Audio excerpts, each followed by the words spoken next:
Come ride the little train that is rolling down the tracks to the junction. Forget about your cares, it is time to relax at the junction.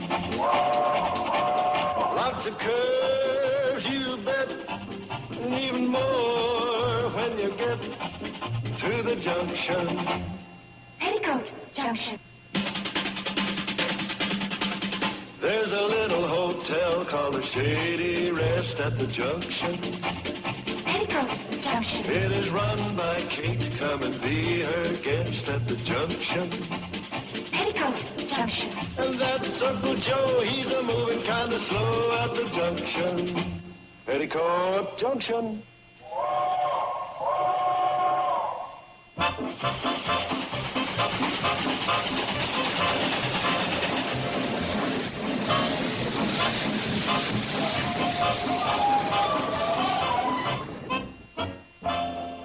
Here we are. Mr. Marshall, how long do you plan to be with us, sir? Oh, 3 or 4 days. Oh, and I'll be expecting my daughter Millicent to join me. We'd like rooms on the same floor if that's possible. Oh, I think so. We only have 1 floor. I'll show you to your room. I hope you'll find the accommodation satisfactory. Oh, you're going to carry it? Well, we don't exactly have a large staff. Oh, that's all right. I'm sure I can manage it. Thank you very much.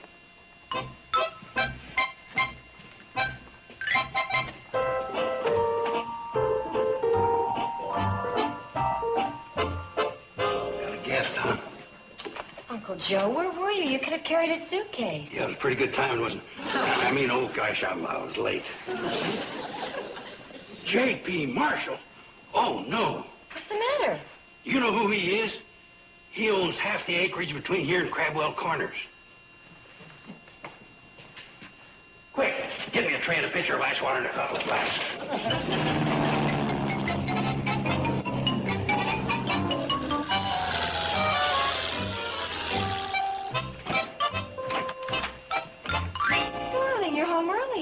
Did you finish with the Bennett job?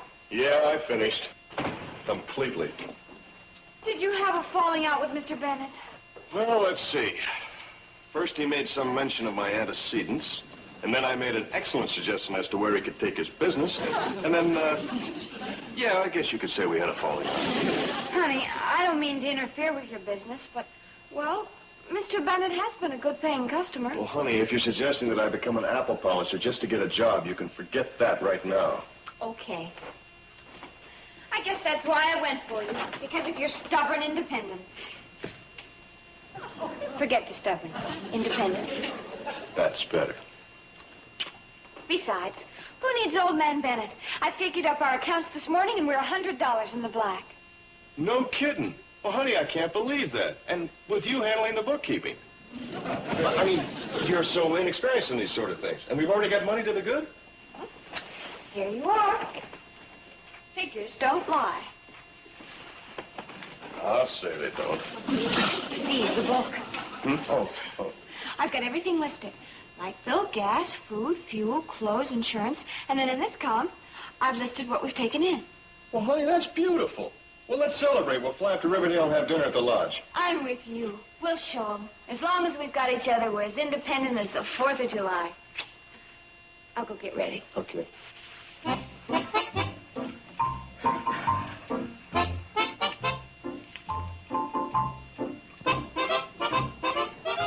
Honey?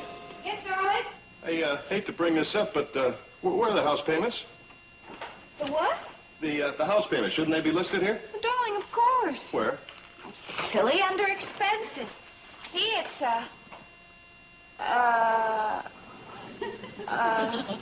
Till. Oh, darling. That's okay. So long, Riverdale. I'll go warm up some leftovers.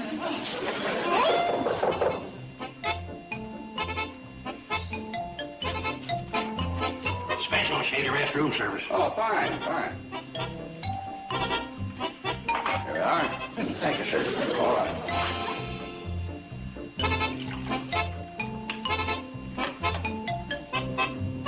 Well, how's every little thing? Oh, well, fine, just fine. That's quite a spread of land you got between here and Crabwell Corners. That's quite spread, all right. You know, you've been a big businessman coming into a rural area like this. There's a lot of nosy people are going to be wondering what you're doing here. Oh, are people like that around here? Oh, yeah. Real nosy. Well, that's the way people are. Yeah. Some of them won't be able to sleep nights wondering what you're up to. Oh, that's a shame. Real nosy. You know, I'd hate to have those real nosy people go through such anguish.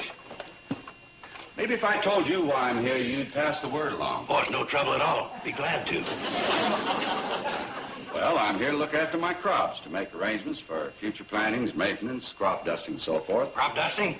That's my game. What's that? Yeah. I'm president of the Carson Elliott Enterprises. President? Well, wouldn't that interfere with your bellhopping? Oh, that. You see, I'm the manager here, and that's just a personal touch. Oh, I see. I give all my tips to my favorite charity. Well, I was going to ask you which one that is, but I suppose that's between a man and his conscience, huh? Oh, yeah. It's in between there somewhere. Mr. Carson, Joseph Carson. Joseph Carson. Carson, most of my land's in alfalfa. Do you use chlordane, toxaphene, aramite, and nitro compounds? Oh, yeah, all that stuff. Well, you shouldn't. Well, like I was saying, all that stuff is out.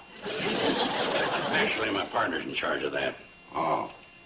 Well, what kind of airplane do you use? Oh, regular, wings on each side, feller. Well, my partner's in charge of that, too. Well, it sounds like maybe we better have a little talk with your partner, huh? Hey, that's a great idea. I'll bring him up here. How do you do that? We start talking prices. That's my department. Oh. I'm telling you, the guy's right. He's one of the biggest growers in the country. We could be set for life. Isn't that wonderful, darling?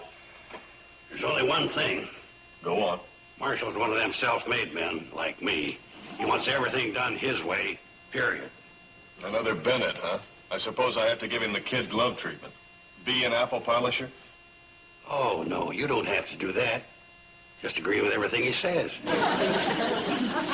Oh, fine. Steve, I think what Uncle Joe is trying to say is that as far as the customer's concerned, the business firm shouldn't be so unbending. Yeah, what I'm really trying to say is the customer's always right. Yeah, that's another way of putting it. In this case, the customer demands to be a little more righter than most. Look, let's stop all the beating around the bush. What you're really trying to say is, Steve, be an apple polisher.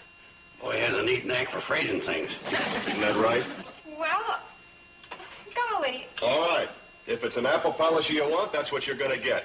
I'll polish that apple right down to the core. Wait a minute. Maybe I ought to give you a few pointers. About apple polishing? You're forgetting one thing, Joe. I used to be a second lieutenant in the Air Force. Come in. Marshal, this is Steve Elliott. Oh, you're the partner, eh? Yes, sir. And you're the pilot? Yes, sir. Well, what kind of plane do you use? A 1938 Stearman, sir. Beg pardon, sir? I said hi. Yes, sir. See how eager the young fellow is to please, sir. Oh, isn't he, though? Well, we might as well sit down and talk this over. Yes, sir.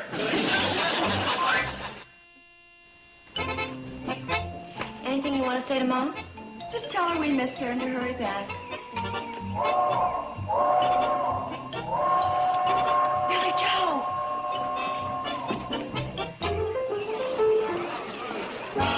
Pardon me, is this what they call the Shady Rest? Yeah? This is your Shady Rest? I'm looking for my daddy. Your daddy?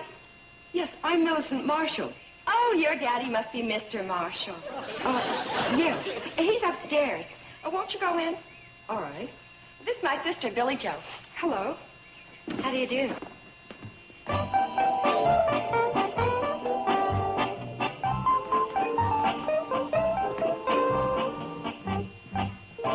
Would you like to register, Miss Marshall? You'll be in room number 5, right next to your father. I left my luggage down at the stop. I looked all over for a red cap, but I couldn't find one. Well, we'll take care of it. Oh, I separated the suitcases. The 5 pieces on the left I'll need right away. The larger pile can wait. Daddy! My little girl. Wilson, I thought you'd never get here, honey. Oh, come on down here and let Daddy have a look at you. Let's see now. You just look great, sugar. Thank you. Daddy, why did you bring me way out here? It's so isolated, so Dullsville. No, baby doll. One day this land will all belong to you. I realize that, Daddy, dear, but still and all, when I think of myself... Yes? Yes, dear? Never mind, Daddy. Suddenly it's not Dullsville anymore. Oh, give me Millicent. This is Mr. Carson. Howdy. And this is Mr. Carson's partner, Steve Elliott. How do you do? Hi. Steve's a crop duster. He's going to take me up in his plane to look over my acreage. Oh, Daddy, could I come too? Well, of course you can, right? Yes, sir. I'll go get the things ready for the flight. Sir, my plane is just a 2-seater.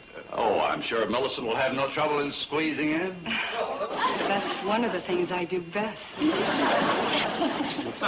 Yeah.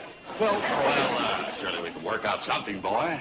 Oh, I'm sure we can. I'll just get into something more comfy.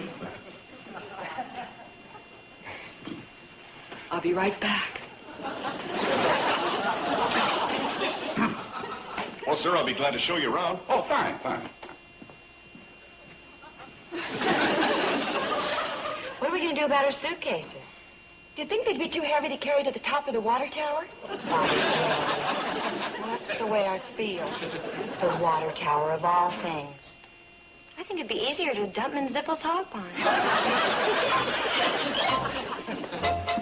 How many places shall I set?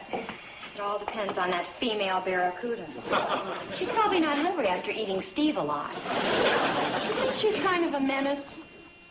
No worse than the bubonic plague. Well, that's pretty bad. Yes, it is.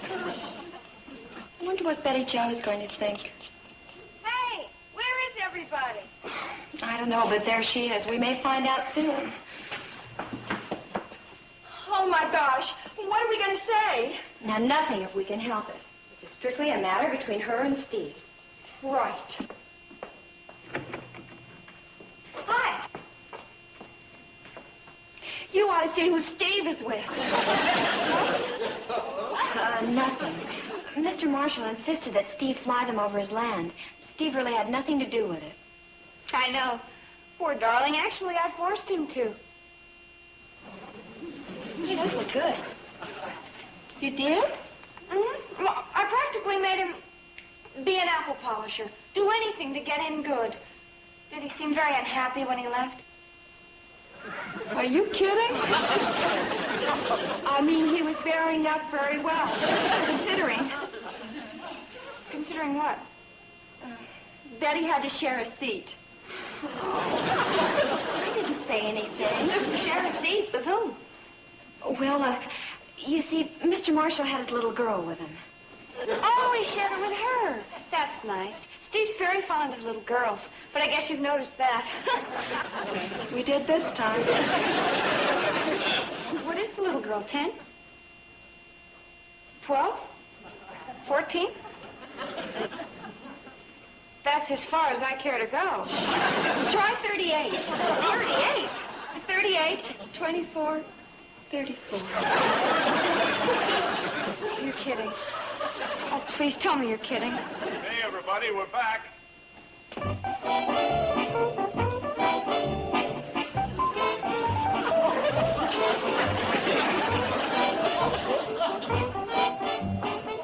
Did you see her? I mean, really? Why, she's... Oh, I just hate that in a girl.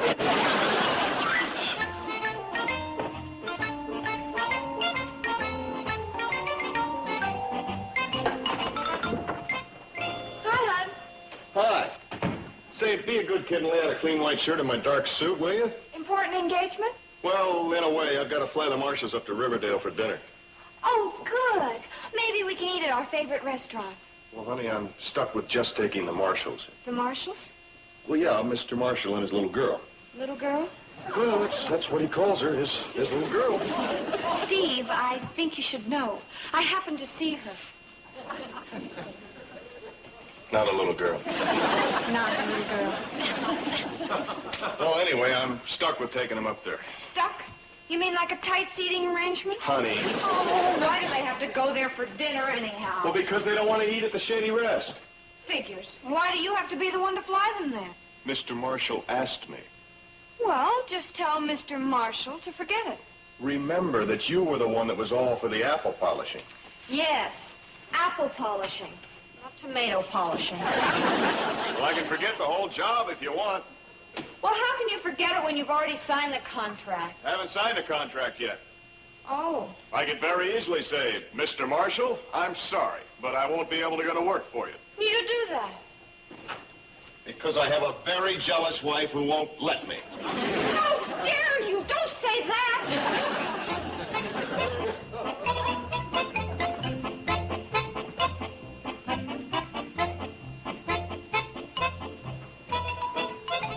It's awful quiet in here. Sorry, dear. You go ahead. That's a good girl.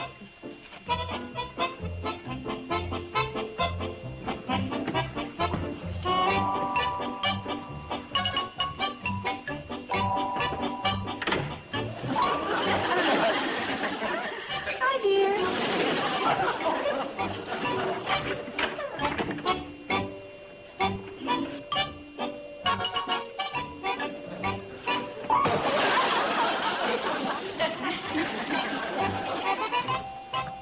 Any more coffee left? Oh, I'll get it for you, Uncle Joe. Sure was a good breakfast you girls cooked. Steve? Oh, hi. Has anyone here seen Steve? Not me. Me neither. Be down to the repair shack. Oh, I hope he's not too busy. I wanted him to take me to town so I could have my hair done. Oh, this is his busy day.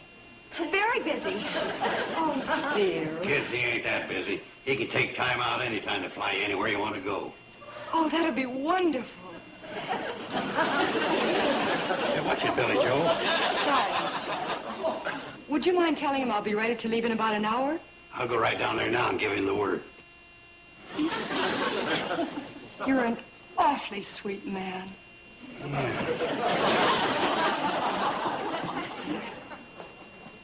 That uncle of yours is too adorable for words. Yeah, for words.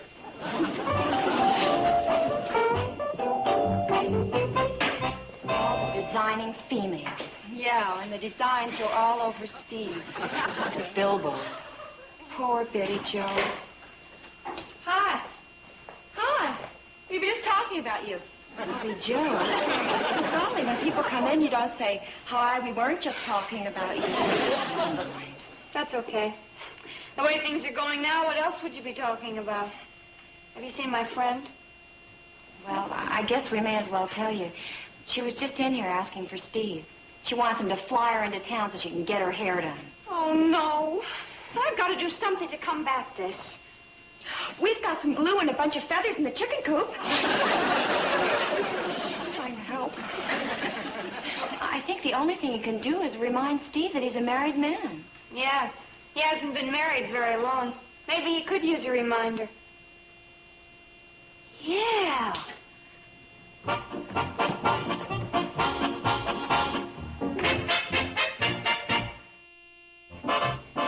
Steve, you gotta do it. I promise. Look, Joe, maybe you haven't noticed this, but Millicent is a lot of girl. Yeah, I noticed that. And I've been stuck with her ever since she got here. But I'm married. Son, you gotta be brave and put up with her. After all, you know how the old man feels about her. She's our best chance to hook him. And that's the other thing. When's he going to come through with the contract? What more does he want? I don't know. It's funny. I could have sworn we had him hooked a couple of times and he got away. Still, it's only a matter of time, and if we can keep on the good side of him... Okay. All right. Betty Joe will just have to understand. Atta boy. I'll agree with you on one thing. That Millicent is a lot of girl. You can say that again.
Steve, this is very sweet of you. Very sweet. Yeah.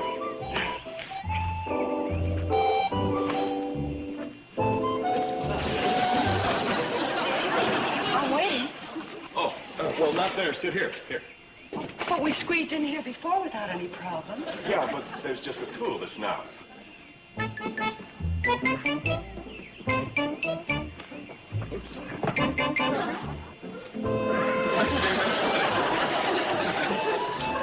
I'll start the engine.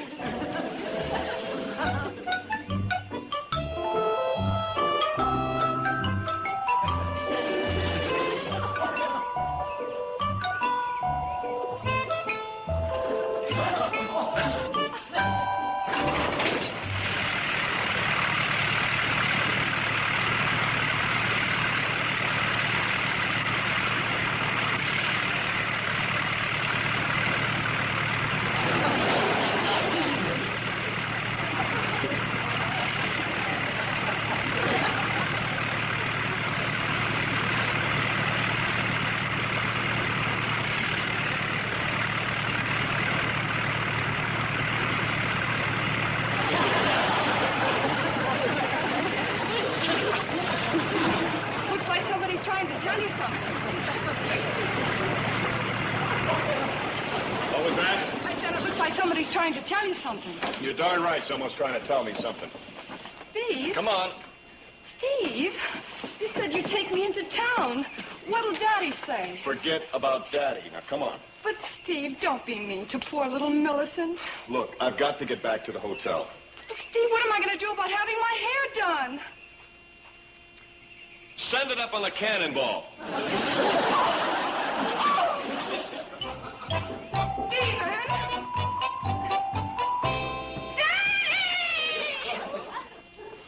What's going on here? What have you done to my baby? Your baby is all right. And so am I now. What? I'm through being your errand boy. Now, see here, young man. You know what this means? Yes, I do. I'm giving up the deal with you. No! No, I'm sorry if I let you think you were getting something you're not. Wait, don't listen to him. He doesn't know what he's saying. Boy's been caught in too many downdrafts. Boy, don't say that again. I'm getting the best doctor. We'll have your whole head aired out. Look, don't forget it. I'm passing up the contract. Oh, no, you're not. You're signing with me. Look, I'm what? You heard me. Oh, I admit I had you written off as some kind of apple polisher. Wait!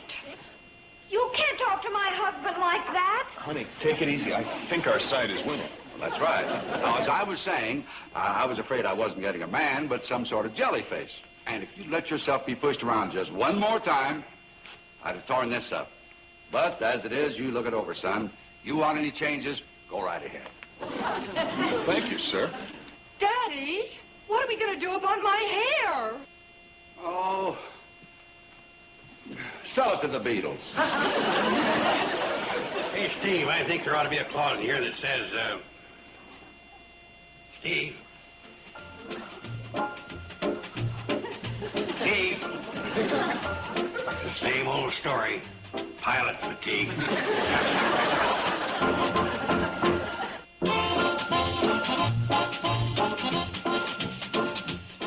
All month long, Saturday Cavalcade pays tribute to one of this year's inductees into the Television Hall of Fame, Aaron Spelling.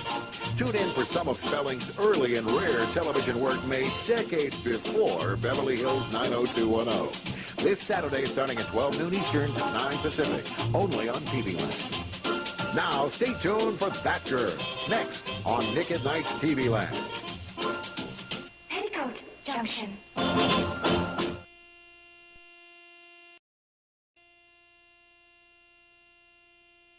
CBS presents this program in color.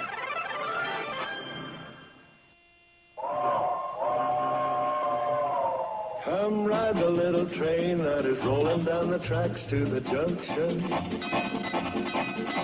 Forget about your cares, it is time to relax at the junction.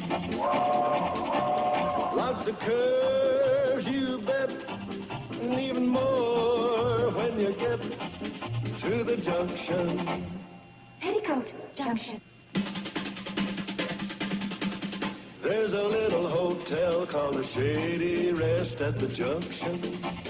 Petticoat Junction. It is run by Kate. Come and be her guest at the junction. Petticoat Junction. And that's Uncle Joe. He's a moving kind of slow at the junction. Petticoat Junction.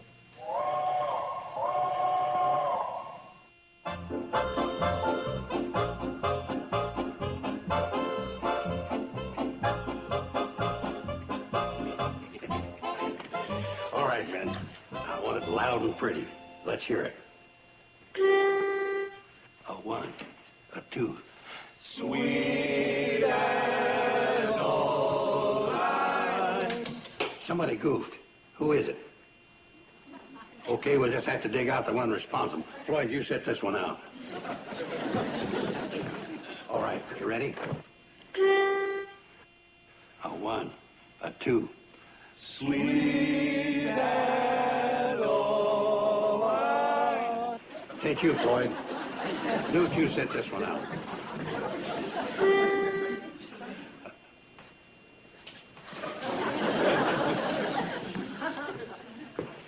Okay, all ready. A one, a two. Sweet and old time. Ain't you, Newt? Sorry, Sam. What do you mean, sorry, Sam? You just ain't cutting it. You made a clinker. Well, just a doggone minute. How do you know it was me? By the simple process of deduction. It ain't Floyd, it ain't Newt. It's gotta be you. Who else is there? There's one more. Who? Oh, come on. I'm the leader. I ain't leaving till I'm proved guilty. Okay, then you sit one out. Ready, man. A one, a two. Sweet and old time. You sure you're singing the right notes? Oh, you mean everybody's out of step but you, is that it? Well, but I'm the leader. Hey, I bet I know what it is. This pitch pipe's out of tune. That's gotta be it. Well, if you guys don't want me around, just say the word. What word would you like to hear, Joe? You mean you'd really say it? And Joe, come here a minute.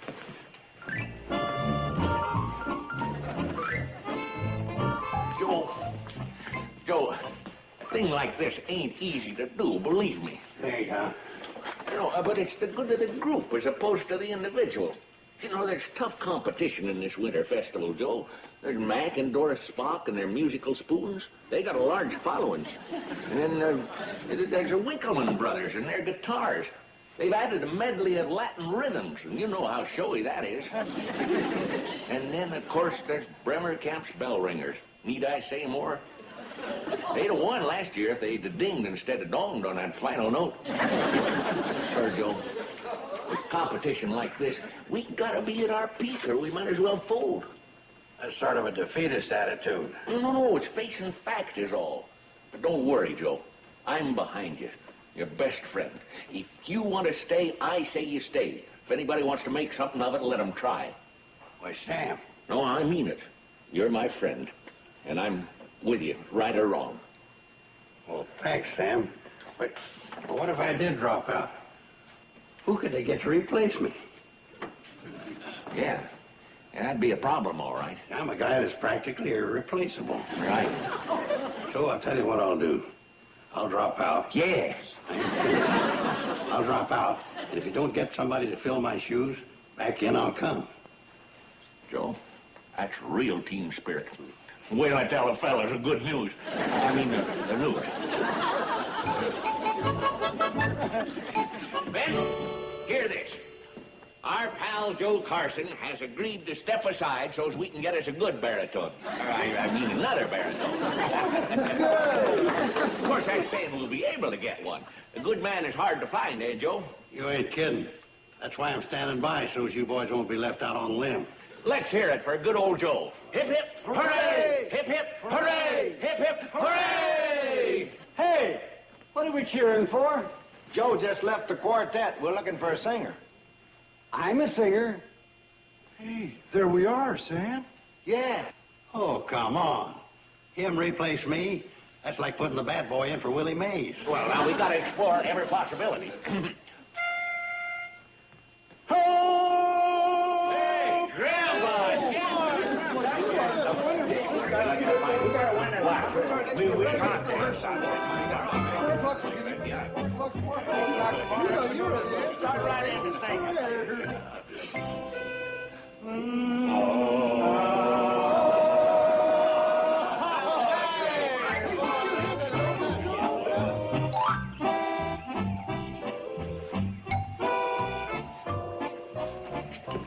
Uncle Joe, what are you doing home so soon? We thought you were rehearsing with your barbershop quartet. Yeah, well, I decided to give up the quartet. Give it up? But I thought the whole idea for the quartet was yours in the beginning. And you've got a good chance of winning the talent contest for the Winter Festival. I figure I got a better chance with my magic act. He who travels alone travels fastest. Last year it didn't work out so well. You came in last with your magic act. Yeah, it was that stupid rabbit's fault. Oh? I had him hid in my tuxedo. He gnawed through my suspenders. When I grabbed for my pants, the bowl of goldfish fell out of my sleeve. It was hysterical.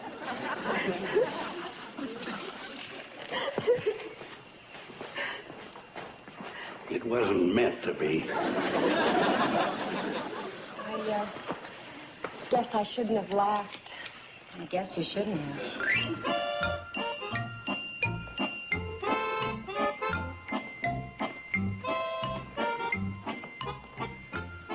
Uncle Joe, did you quit the quartet or did they throw you out? I don't think he quit. Well, that just isn't fair. I'm going to go down to Drucker's store and demand to find out that name what... within these four walls again. What name? The name of the low-down polecat that runs a store in Hooterville. Oh, you mean Mr. Drucker? Never seen Uncle Joe so mad. That's what happens when you have a low-down polecat for a best friend.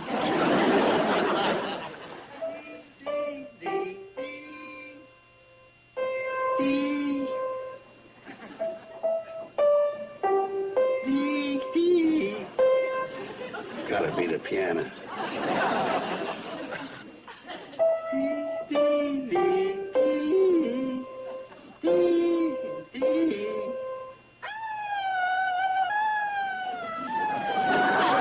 Come on, knock it off, will you?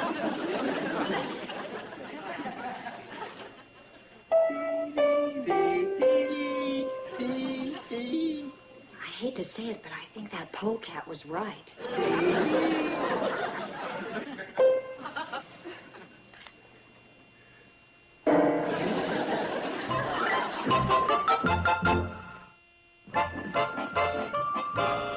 Hi, Joe.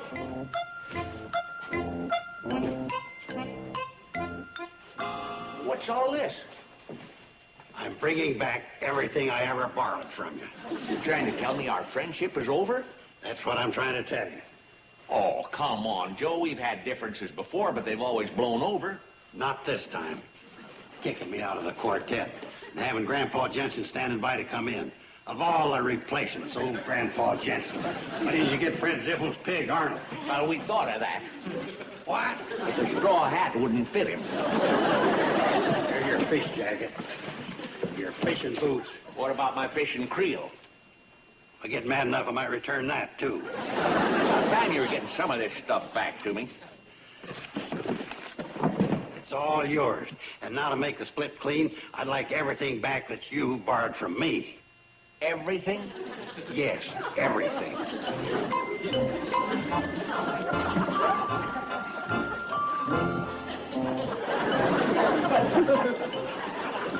Fish sinker? From our last fishing trip.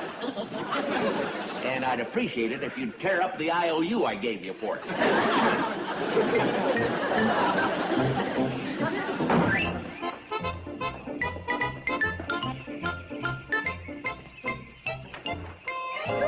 Mr. Carson! Holy cow, the call of the wild. Uncle Joe? Oh, Uncle Joe, Mrs. Cloud is here. She wants to see you. Tell her I gotta leave right away. I gotta see Doc Stewart. You're sick?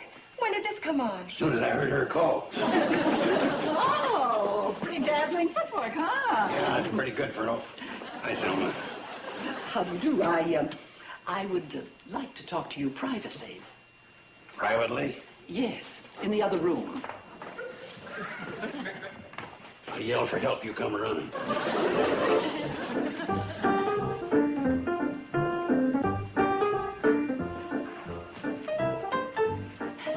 This ought to be safe.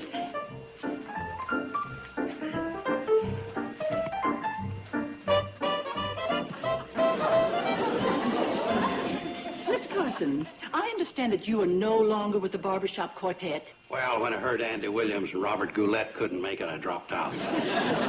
Oh, I see.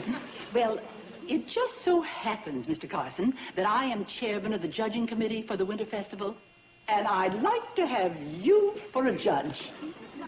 Me? Of course, I'd have to be assured by you that you would be unprejudiced and impartial in your judging. Oh, sure. You gotta be. For example, the barbershop quartet. Seeing that Mr. Drucker is a prominent member and seeing that you know Mr. Drucker, I would still trust that you wouldn't show any partiality. Me show favoritism to Sam Drucker? I wouldn't vote for that bum on a bet. Good. That's the right approach. No partiality. Now, here's a list of the acts we'll be judging. Belmont Bremerkamp and his Balkan bell ringers. That Bremerkamp's always a threat, and I understand this year he's added another bell. Keep going, keep going. Ella-Mae Crump playing Indian Love Call on a deflating balloon. Remember the last time?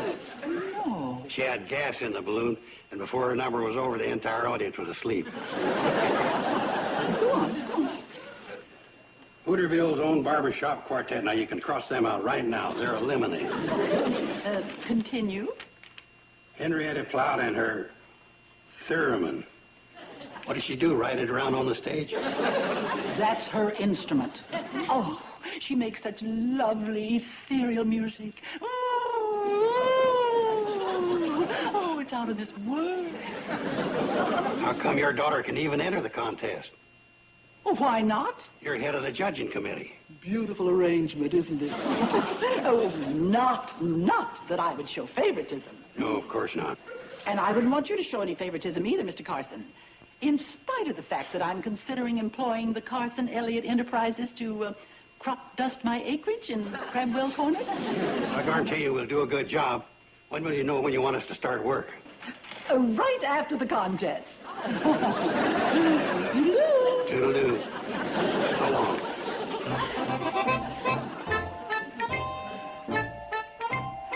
And then she talked Uncle Joe into being a judge along with her.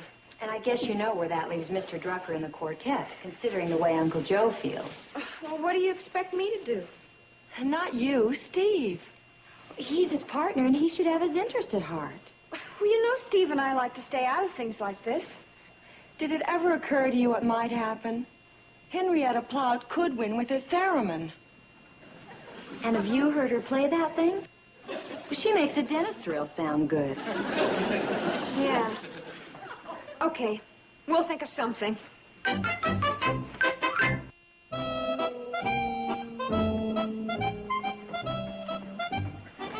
Steve, do you think we're doing the right thing? Oh, I don't see how we can miss if we play our cards right. Number one, you're cooking Sam's favorite meal, corned beef and cabbage. Yeah, and it's Uncle Joe's favorite meal, too. Well, from what I've gathered, every meal is Uncle Joe's favorite. Right.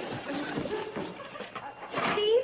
Do you think Mr. Drucker will have any idea that Uncle Joe's going to be here, too? No, not a chance. And I know that Joe doesn't know Sam will be here. It's kind of a sneaky trick, but we had to do something to bring them together. Well, this'll do it. Quarreling's so ridiculous. Yeah, it's ridiculous. Steve, Well, I felt a quarrel coming on. over what? I don't know. I'll think of something. To be continued at a more convenient time. Hi, Sam. Hiya, Steve. How are you? Oh, fine, thanks. Here, let me take your coat. Oh, thank you. Sure nice of you kids to invite an old bachelor over for dinner. It's our pleasure, Mr. Drucker. Oh, Betty Joe. Oh, home movies. Yeah, we got a few pictures we thought you'd like to see. We'll show them later. Good. Things have sure come a long way. I remember when we used to spend the evening looking at the family album. Hi, Betty Hi, Joe. Uncle Joe. Hi, Steve. Hi. And it's sure no secret about what we're having for dinner. I can smell that corned beef and cabbage clear it. Mr. Drucker's joining us for dinner, too. Yeah, here, I'll take that.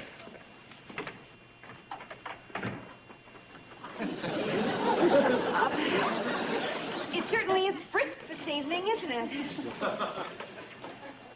Oh, yeah, much brisker than last evening. Oh, I got it. Let's show the home movies before dinner. Wonderful idea. Okay. I'll just turn off the light.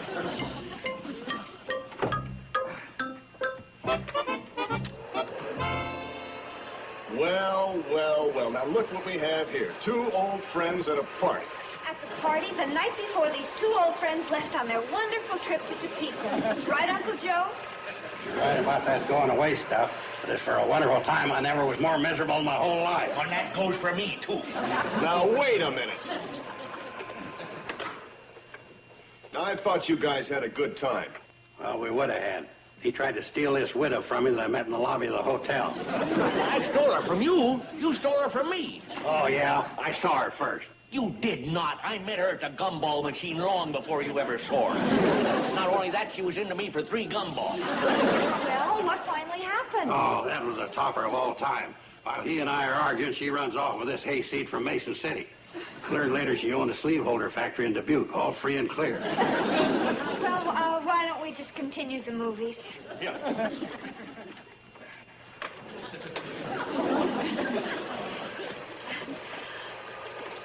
This shows two old friends in their lodge costumes on the most memorable night of their lives. Yeah, this is the night that Uncle Joe vouched for his good friend and buddy, Sam Drucker, to become a member of the Royal Order of Camels. Right, Sam? Right. And turn that thing off. That's one night I'm trying to forget. Sam, turn it off.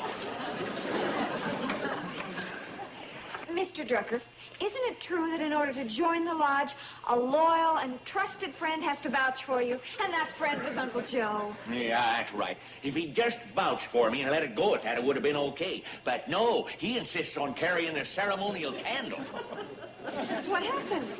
Right in the middle of the ceremony, while we're trudging up the sands of time, he trips and sets fire to the oasis. Got me so upset I forgot the whole ritual. They put me on probation for 6 months and took away my hump. Let's try it again. And this time, no narration.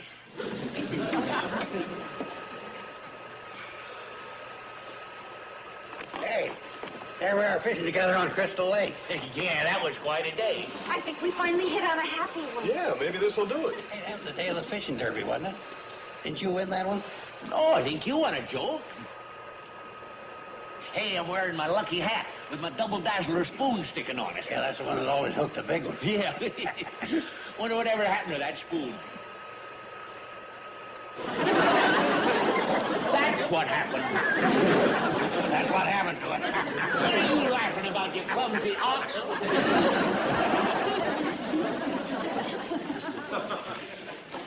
Who are you calling a clumsy ox? You. Because of you, I lost a fishing derby. Oh, yeah? Yeah. You couldn't win a fishing derby fishing in a hatchery. Says who? Says me. When it comes to fishing, the guy on the end of the pole's got to be smarter than what he's trying to hook. That lets you out in spades. I don't have to take that kind of talk from anybody. Where's my coat? Give me my coat. Here, you skinny little runt.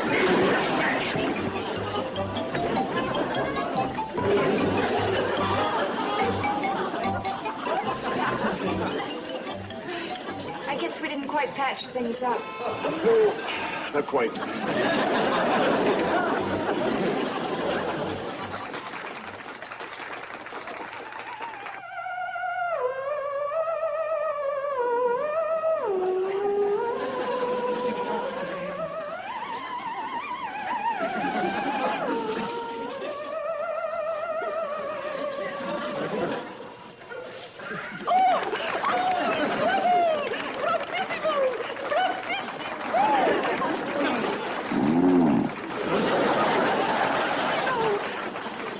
Dear, we judges mustn't show favoritism. Oh, dear, Mr. Carson, try not to be swayed by our spontaneous enthusiasm for that heavenly inspired number. Oh, really? I want the crop dusting to start in the morning. And now, ladies and gentlemen, the final act on this year's Winter Festival, Sam Drucker and his Barbershop Quartet.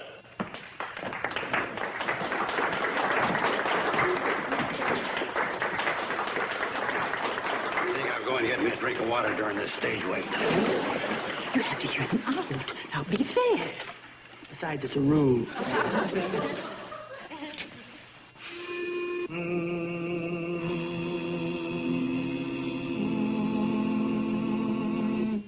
Won't you come home, Bill Bailey? Won't you come home? She moans the whole day long. Won't you please come home? I'll do the cooking, darling. I'll pay the rent. I know I've done you wrong.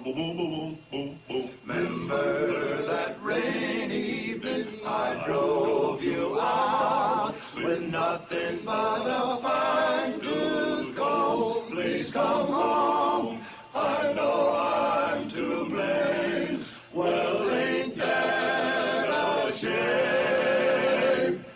Bill Bailey, won't you please come home? Bill Bailey, won't you please come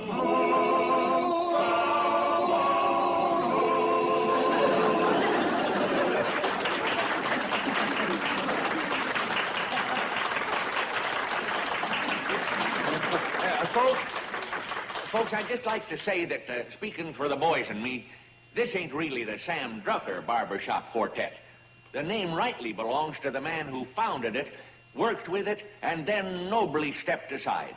Mr. Joseph Carson. Oh, deceit, unfair. What's the matter, Selma? Matter? This thing has all the appearance of something that was rigged. Oh, I'm appalled. I demand that your vote be thrown out. What about yours? You've got a daughter that's a contestant. Very well. My vote doesn't count. And your vote doesn't count. The outcome will be determined by the impartial vote of Mr. Quimby. The slip, please. The winner is the Barbershop Quartet. The Barbershop Quartet!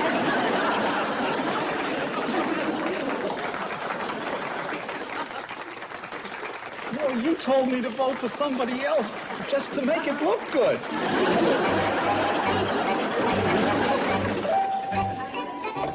Hey, it sure feels good to be friends again, don't it? Yeah, I guess so. I think it was pretty darn nice of Mr. Drucker to make such a gesture. And from the stage, too, in front of everyone. Yeah. Aren't you glad you didn't have to vote against him, Uncle Joe? Who did you vote for? Oh, what difference does it make they won? Well, yeah, that's the main thing.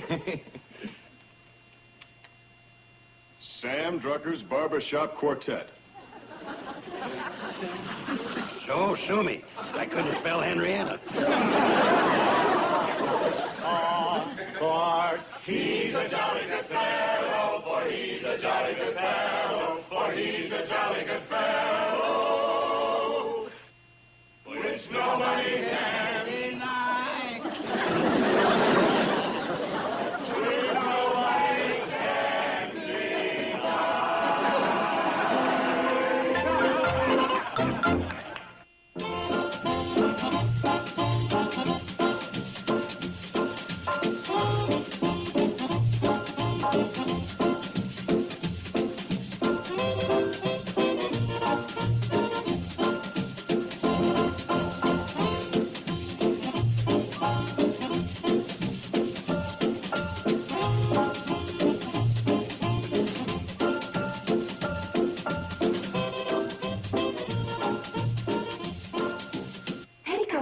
Junction.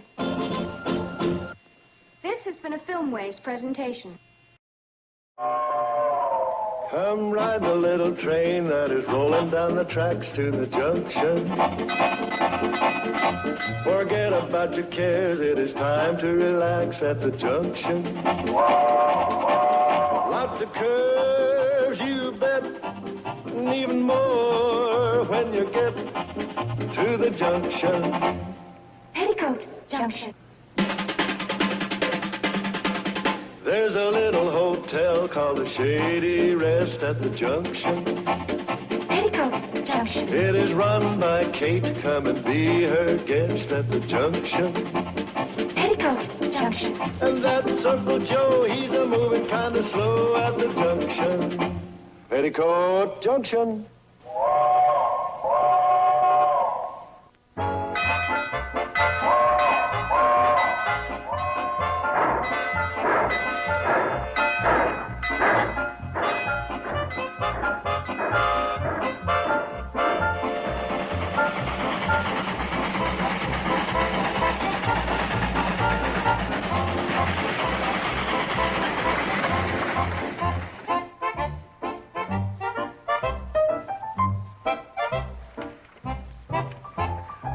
Time for him to get up from his nap. You go wake him.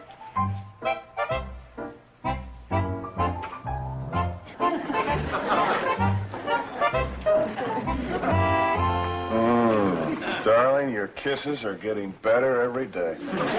Steve Allen. Oh, it's you. I'm sorry, dear. Fine thing. Well, it's all your fault. What are you trying to do, come between us?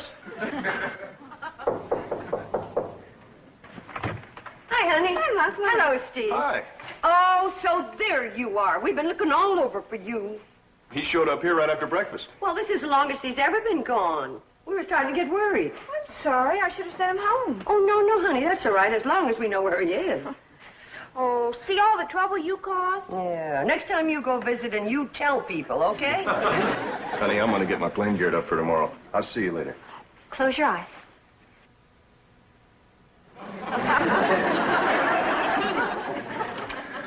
Can't compare to the dog's kisses.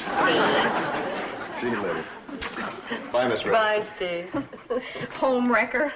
Mom, I've got some coffee I can warm up. No, thanks, honey. I better get back and let everybody know he's all right. I understand. You know, with that much love, you'll never wind up on a psychiatrist's couch. Come on. Oh, wait a minute, and I'll go with you. I want to pick up a few things I left in my room. Oh, fine. Let's go.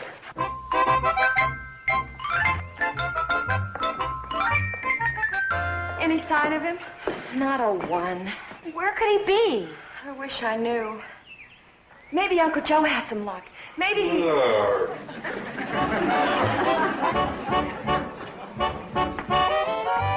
Uncle Joe, haven't you even been looking? Certainly, but I give it a scientific approach. See, I said, now if I'm a dog, where would I go? And what did you come up with? Well, I said, first, I'd go to Ziffel's hog pond and bark at the pigs. Then I'd meander out in the meadow and chase the gophers. Then I'd swing by Kylie's hen house and bark at the chickens. Then I'd head for home. If I'm heading for home, there's no use looking for me. Look.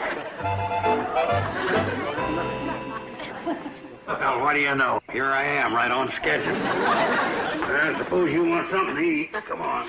Oh, we'll get it for him, Uncle Joe. Oh, never mind, dear. Let Uncle Joe do it. That way the dog won't have to eat alone. Where was he, Mom? He was with Betty Joe. With you? What was he doing with you? Why shouldn't he be with me? Well, it's just that we were looking for him all over the countryside. He's been missing most of the day. I know. I told you he was over at my house. Well, then why didn't you do something about it? Like what? Like bring him back where he belongs. Well, pardon me. I didn't know he didn't belong with me. Now, dear, you know what they mean. Yes, Mom, I know what they mean. I'll put up a sign on my door. No peddlers or dogs allowed.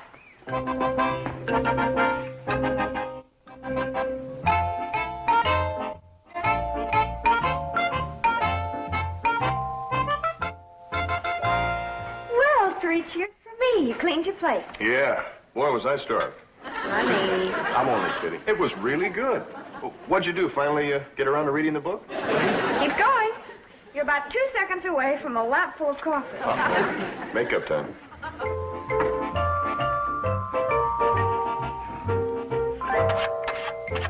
What's that?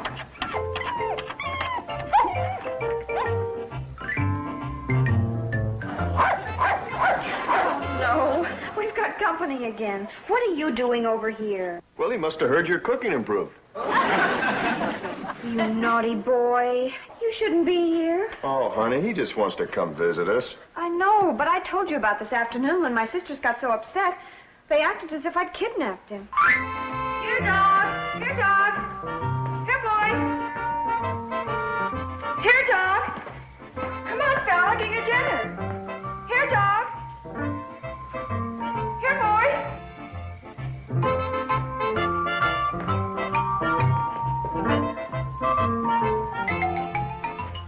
Mom, dog is gone. Again? That gives you an idea of his intelligence, leaving at dinner time. I wonder if he went back to Betty Jo's again. I'd bet on it. Well, if she wants the dog, why doesn't she just come right out and say so? Honey, if he went of his own free will. I wonder. Me too. Well, after all, the dog belongs to all of us. Why don't we give Betty Jo visiting rights? Saturdays and Sundays. Shady Resta's dog's home. We're all aware of that fact. Well, then what's he doing over at Betty Jo's? Well, in the first place, we're not even sure that he's over there. Anybody home?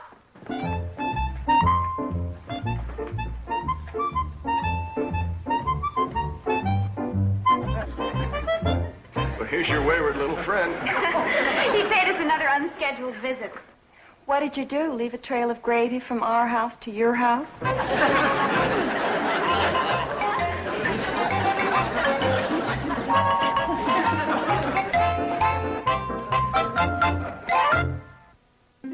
Petticoat Junction will return after these messages. Now, back to Petticoat Junction.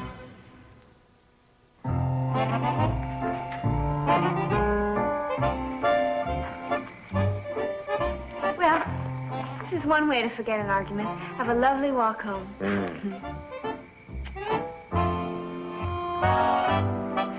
Oh, no. All right, come on, boy. You bad boy. How could you run away like that? What am I going to do with you? Probably have to take him back. Oh, I know. You're crazy about me. Well, I've heard that talk from fellas before. You really mean it? Well, let's see. How would you like some candy? Oh, you would, huh? Okay. You cute little dog. Honey, hadn't we better take him back? Hmm? I said, hadn't we better take him back? Oh, I don't know. Would you like to go back to the Shady Rest, little boy? See? He doesn't want to leave me. Oh, brother. Well, he doesn't. Well, neither would I if you were hugging me and feeding me candy. Now, let's avoid trouble and take him back where he belongs. Oh, so you think he belongs there, too, huh? That was just a figure of speech. Well, figure out another speech. For your information, I found him, I brought him home, and I'm the one who really owns him. But you've got me.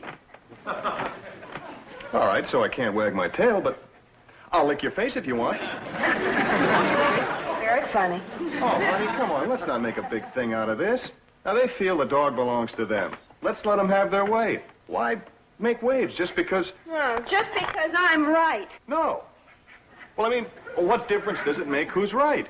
It's not worth fighting about. I mean, you've got a lot on your side. But on the other hand, they got a lot on their side. You really feel that way, huh? Yes, I do. All right, then. You take him back. Well, honey, Oh, okay. You wait here while I get a flashlight.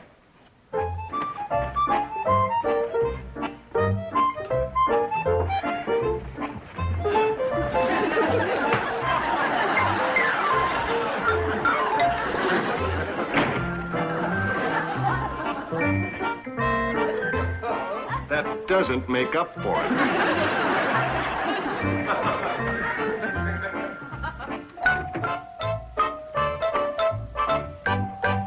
I understand there's a little fussing and feuding down your way.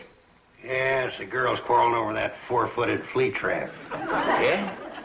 Yeah, see, he's been running over to Betty Jo's and Steve's, spending a lot of time when he should be at the Shady Rest where he belongs.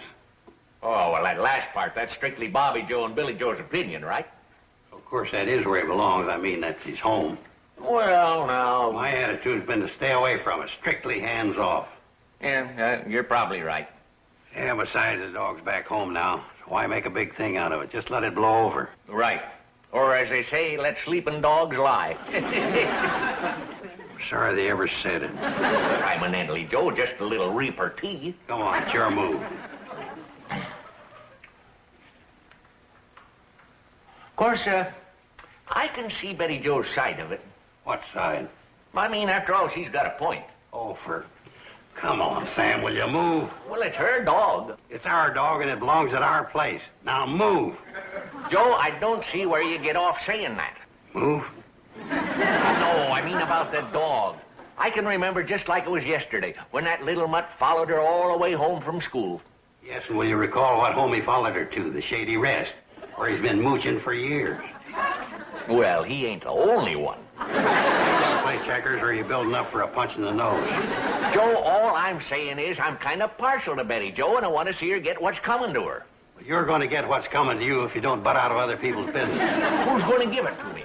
Me. And whose army? Take off your glasses. I ain't got any glasses. You better hurry and find some, or we're going to end up in a fight. Joe, I'm just standing up for Betty Joe. And I'm standing up for what's right. Well, what's your difference, you stonehead? I don't have to take this kind of insults. Just for that, I'll take my loafing elsewhere. That'll bring a merry smile to my face. And besides, you were losing.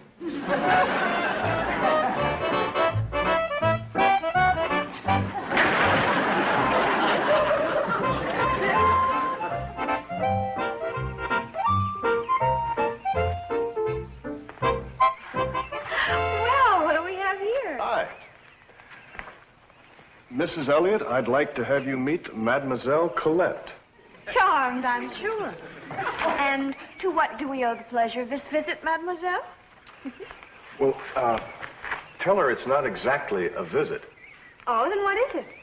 Well, tell her you're here on approval. Oh, Steve, I approve of her, all right. Well, no, it's if she approves of you. Well, Colette, what do you say?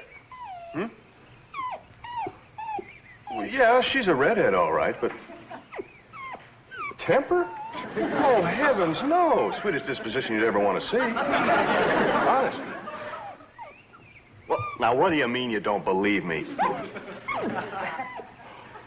Oh, you've heard that she makes me sleep on the couch. Well, now, can you believe that? Now, can you look at that soft, tender face and those sweet, kind eyes and believe a thing like that? Well, of course not. Honey, you're in. Well, goody for me. Oh, look, honest, I'm just trying to figure out a way so we don't have this fuss between you and your family. Well, let them keep dog over there, and we'll keep Colette here with us, okay? Well, I guess that does make sense. Well, sure it does. Anything to keep peace. Yeah, right. And Colette is just as cute as a button. Yeah. So we'll send her over there, and we'll keep dog. Betty Joe. Oh, all right. We'll do it your way. You know, Colette, you're pretty cute. Do you know any French? Oui, oui? Honey, try something else.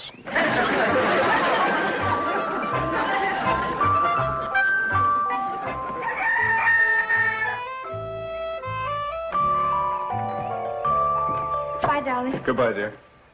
Have a good day. You too. Take care of Colette. Colette. Oh, my gosh. Alone in there with my pillows. Oh, no. Colette. Feathers! Well, she must be a bird dog. Oh, well, don't worry, honey. I'll dust a lot of crops, and I'll buy you a whole room full of pillows. Thanks a lot. Bye-bye. Young lady, you and I are going to have an understanding. And part one of the understanding is that you stay outside until you learn to behave.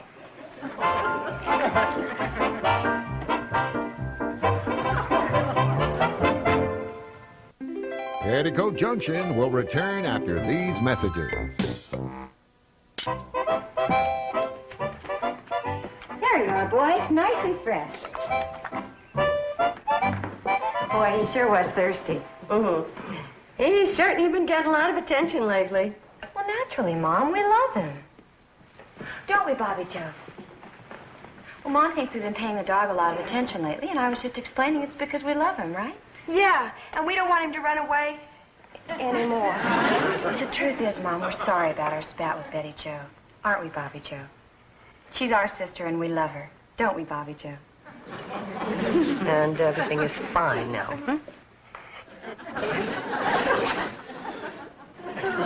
Especially since you two got your own way. Well, that helps. I'll take this out to the dog.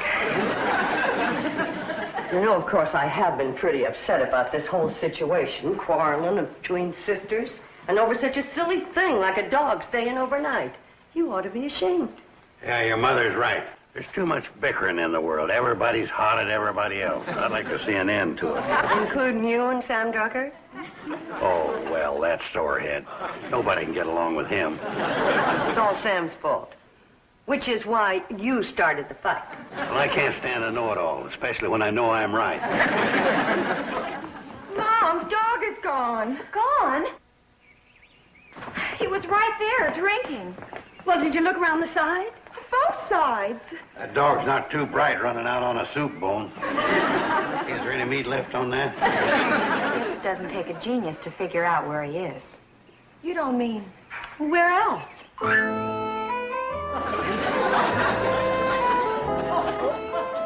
Look! What a dirty trick. Yeah. Hi there. I see you just met our new addition. Yes, we did. What a way to get dog over here. To what?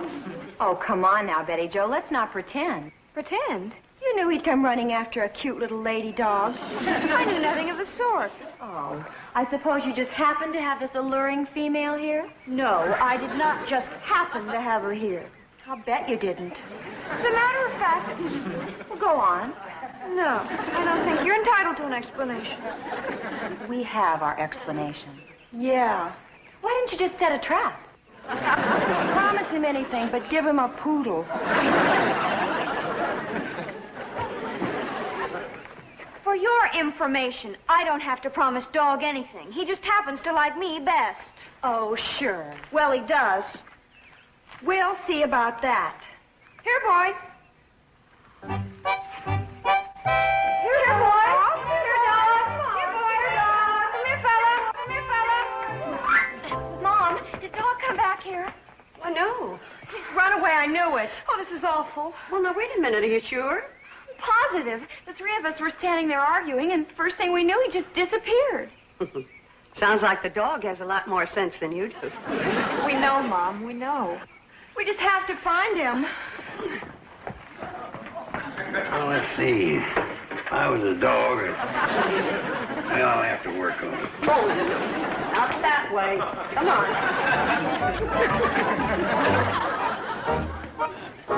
Any luck? Not even a sign of him. Steve. I'll get Steve to look for him in his plane. Marvelous. Great. We'll keep looking. Yeah. Here, Dog. Here, boys. Sam! Sam! Oh, it's you. Joe, I'm demanding an apology after the... Dog's missing. What? Can't find him anywhere. I'll be right with you. Here, boy! Here, dog! Here, dog! Here, dog! Here, dog! Here, dog! We should have used the cannonball. We are. I got Floyd searching down around Pixley End. Oh. Here, boy! Here, boy! Here, boy!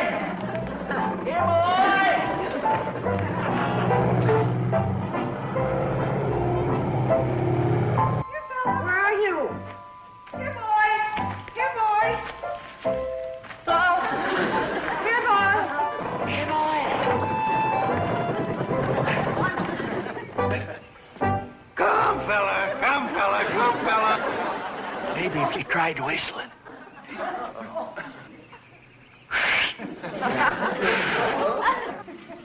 It's broke. Come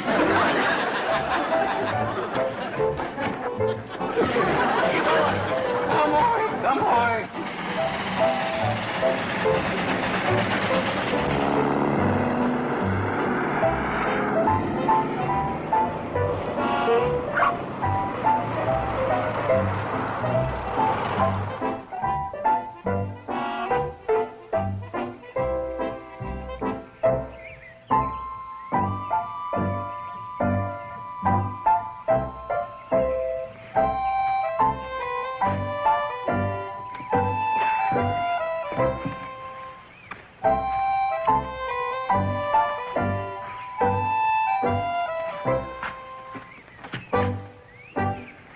Hi, guys. Any luck? No, not a sign of him. Me neither. I covered the whole valley from one end to the other. Gee, Sam, you look pretty beat. Oh, well, I am. You ever try pumping a hand car with this character? No, I can't say that I've ever had the pleasure. Oh, believe me, it's no pleasure. This guy's a leaner. Pumping down, he's great. But when he gets to the bottom, he just lays there. Don't listen to him, Steve. Took everything I got to pump him back up. Oh, stop bellyaching. I did my part. I got the calluses to prove it. Well, so have I, but mine are on my hand. Well, let's get going. We ain't gonna get the dog found this way. How about this guy? You ever think he'd be that worried about dogs? Yeah, Joe, I thought you and he were always fighting. Guess you kind of like the little fella after all, huh? That's got nothing to do with it. It's just that well, it's just for Kate and the girls. If they don't find that dog, there are going to be broken hearts all over the place. They're going to be sobbing and crying, and they won't get any cooking done, and, well, Yeah, he don't care about that dog much. Here, fella! Here, fella! Here, fella! Oh, did you see him? See him where? I thought I saw him heading for those bushes. Here, boy! Here, boy! Here, dog! Here, dog! Here, dog! Funny, he won't come out. I'll handle the mutt. Come out of there, you four-legged meatball. This ain't no time to play games. Way past my napping time. If you ain't coming out, I'm coming in after you. Oh, no. Wasn't it dog? It is if he's got a white stripe down his back. Sorry. We thought you were somebody we knew.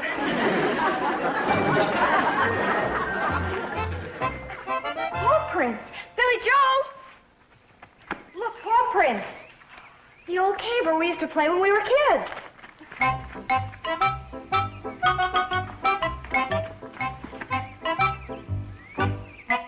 There you are. What are you doing in here? I found him. Oh, you poor doggy. Oh. I'll take him home. No, I'll take him. I'll take him. No, you won't. I'll take him. We'll take turns. Okay. And then as he looked out at me from the cave, he seemed to be trying to tell me something. Yeah? I think he's trying to tell us all something. Quote, why don't you grow up and stop this ridiculous feuding?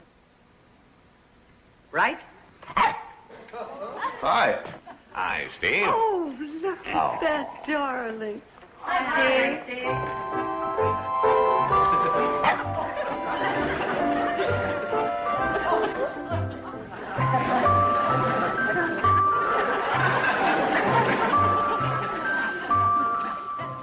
Dog's trying to tell us something else.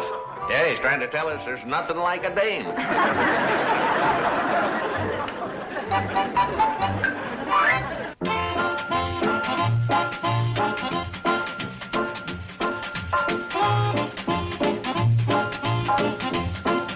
Weekend. The Wonders of TV Land features shows that all take place in one of the most wondrous cities in the entire world, New York City.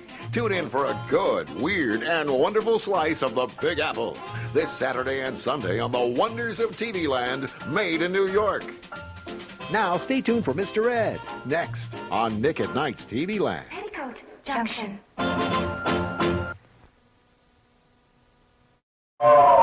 Come ride the little train that is rolling down the tracks to the junction. Forget about your cares, it is time to relax at the junction. Lots of curves, you bet, and even more when you get to the junction. Petticoat Junction.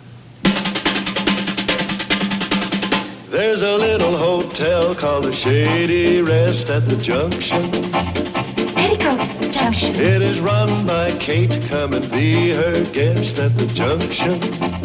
Petticoat Junction. And that's Uncle Joe. He's a moving kind of slow at the junction. Petticoat Junction.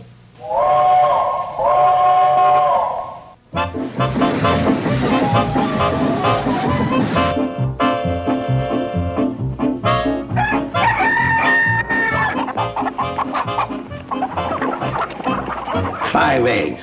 Here the week's practically over, and that's all you come out with. You girls ought to be ashamed of yourself. Of course, it could be my fault. I thought this would be an inspiration to you. But it could be giving you a complex. I borrowed this from a friend of mine who runs an ostrich farm. Well, there's an egg for you. Only takes about 6 of these to make a dozen. That's what the foreign birds are coming out with. Uncle Joe, this came in the mail for you. Oh, yeah. That's a record I sent for. Music for chickens to lay eggs by. This'll do the trick. You think it will actually make the hens lay more eggs? What can't miss? It's one of them Latin rhythm numbers. That does it, huh? Yeah, it's the beat of them bongos and the click of the cucarachas. You start this record to play and you'll have a dozen eggs before you can say cha-cha-cha. Golly. By the way, Uncle Joe, does the name Flora Belle Campbell mean anything to you? Flora Belle Campbell? Does it ring a bell? Not only rings bells, it sends up rockets. When'd you hear from her? She sent a letter asking for reservations. You mean she's coming here? This weekend. No kidding. Sounds like she's someone special. Yeah, there wasn't many guys around that didn't secretly pine for old Flora Belle. Including you, Uncle Joe? Well, I didn't have to pine. You see, in those days, not bragging, but I was known as Hooterville's answer to Richard Dix. Richard who? Oh, well, I suppose in this day and age you'd say Arthur Godfrey. When did she say she was coming? Tomorrow. Oh, my gosh. I've got a lot to do. I've got to get all my wardrobe together. I've got to line up a session with the barber. I don't think I can get it all in. Don't think that lets you off the hook. I'm keeping track of your daily output. Whoever misses her quota, just remember we're getting mighty close to the chicken and dumpling season.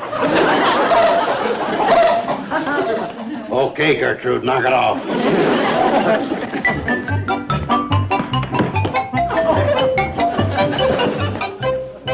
Hi, Billy Joe. Hi, Mr. Drucker. When's she coming? When's who coming? Flora Belle Campbell. Sam, what do you know about Flora Belle Campbell? Oh, hi, Joe. Oh, not much. I just sort of figured she might be showing up here. What gave you that idea? Well, this morning when I was sorting through the mail, I happened to see the name Flora Belle Campbell on a return address. And all of a sudden, it just leaped out at me. How come it did that?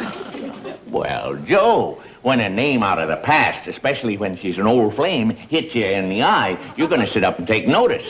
Flora Belle Campbell, an old flame of yours. Ha, ha, ha. You mean you've forgotten how she used to fall all over me? I was catnip to that girl. Dream on, Romeo. Oh, boy, as long as I live, I'll never forget that picnic in Volunteer Park.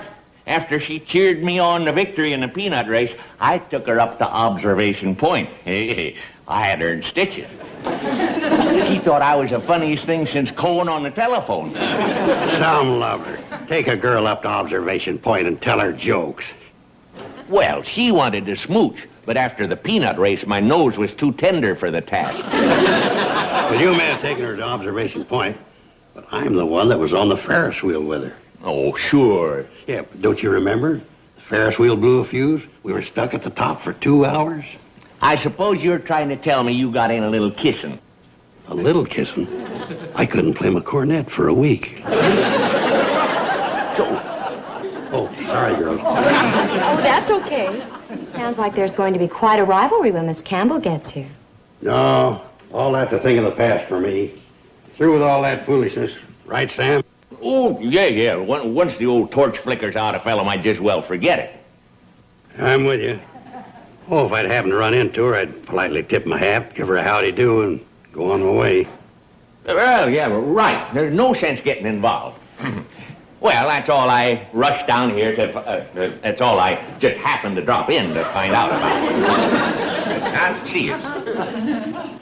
Oh, by the way, if I should miss her, you might just mention that I asked about her. Yeah, I'll tell old what's-her-name you said hello.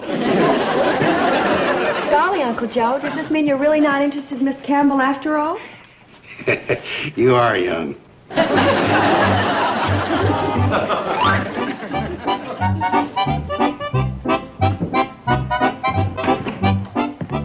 Hi, Bert. Howdy, Sam. Hi, Sam. Oh, hi, Ralph. Hey, guess what I heard? Florabelle Campbell's coming to town. How about that? Yeah, how about that? Is that all you got to say? You remember Florabelle, don't you? Yeah, I remember Miss Campbell quite well. Miss Campbell. Hey, did you get that, Bert? He's probably the type of guy that would take her out to observation point and tell her jokes. Oh, tell her jokes. Put that on my bill, Bert. I'll see you later. Sit down, Sam. Sure a crash fellow, that Ralph. Well, not that he's not a nice enough guy and all that, but crash, you know what I mean. Well, I don't mind a fella talking about girls, but just don't like him to be, crash. Now you hit it. What can I do for you, Sam? The usual? Quick trim? Well, no, I think I might go for a little more this time. Such as? Well, shave and a haircut and trim the mustache, a massage and a facial, and thin down the eyebrows. What's the occasion? Oh, nothing. I just, Somebody get married? Somebody passed on? Same thing, you know. Just tossing a little humor there. I got it. You're gonna go out sparking with somebody, right? Am I right? Oh, criminy, Bert. When you come into my store and get a pound of rutabagas, I don't ask you, what do you want them for? Hey, Sam, you don't have to tell me. It's just that I feel that if a man can't confide in his barber, where can he turn? All right, Bert, all right. The reason I want all this stuff is because... shave first, Bert. Give me the towel. Towel, quick, towel.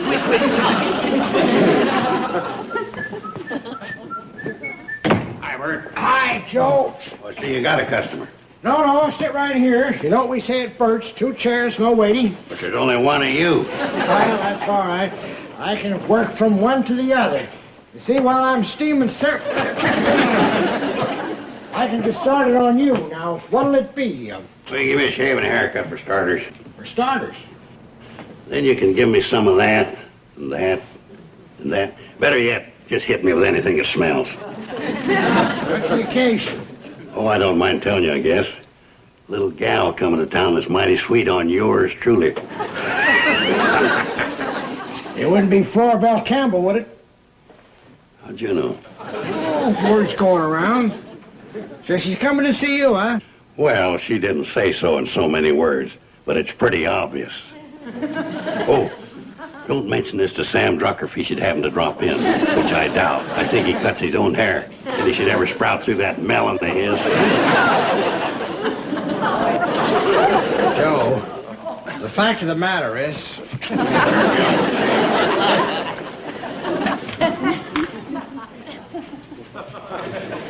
How close do you want it, you double-crosser? Wait a minute. That was you. Right. So we both caught each other. If that's the way you want to play from now on, no holds barred. Right. No holds barred.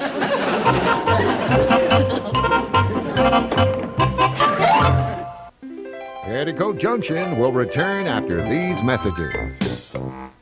And now, back to Petticoat Junction.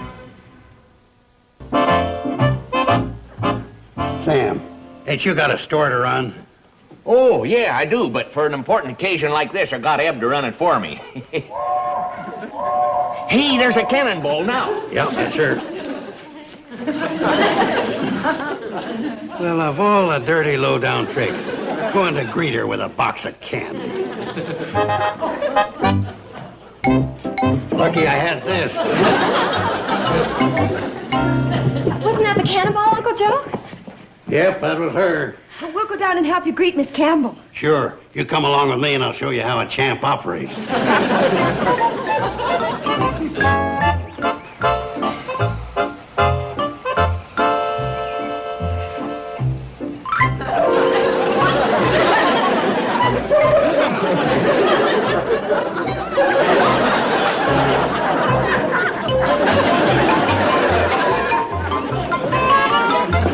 Is this Pixley? No, ma'am. This is Shady Rest.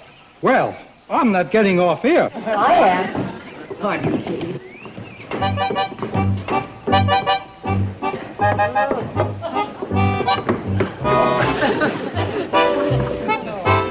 Oh, this is Shady Rest. Yes, ma'am. And this is Billy Joe Bradley. Hello. And Miss Bobby Joe Bradley. How do you do? Miss Florabelle Campbell. I'm glad to have you with us.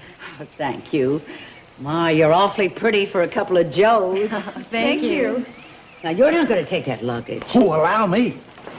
Isn't he a doll? Well, Sam, she's all yours. All mine. That's right. I'm bowing out. You win. Oh, thanks a lot. That's like winning first prize at a virus contest. Boy, what a difference a few short years make. Remember when the boy used to say, there ain't enough of Florabelle to go around? Now there ain't enough of us to go around her. Well, Where you going? I got a store to run, remember? But who's going to meet Florabelle? How you dressed? Well, that's just too bad, because I sure ain't. You sure ain't what? I sure ain't gonna do anything but act like a perfect gentleman, as always. That's Florabelle. Yeah, I know. You gonna meet her dressed like that? Don't you say nothing more than howdy till I get back. Play fair.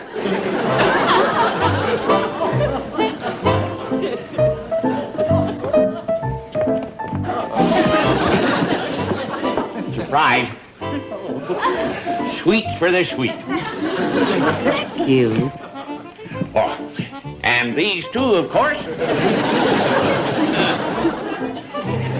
Why, that dirty so-and-so. The hotel certainly knows how to treat guests. Oh, Mr. Drucker isn't with the Shady Rest. I'm Sam. Oh. It's Sam Drucker. Volunteer Park, the annual picnic. Observation Point.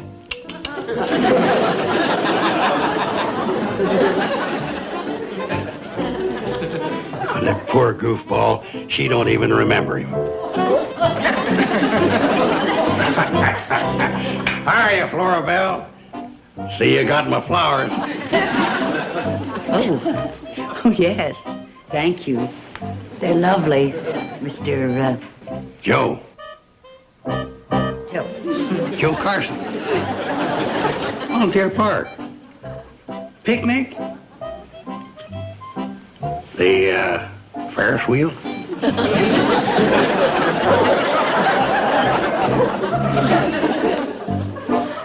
Miss Florabelle Campbell, allow me to present Mr. Joe Carson and Mr. Sam Drucker. How do you do? It's nice to meet you both.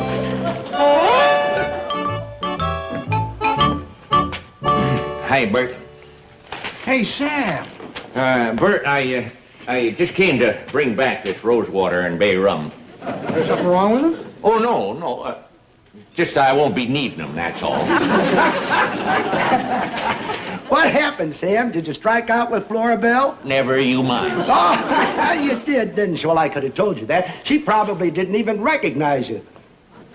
Oh, no kidding. She really didn't, huh?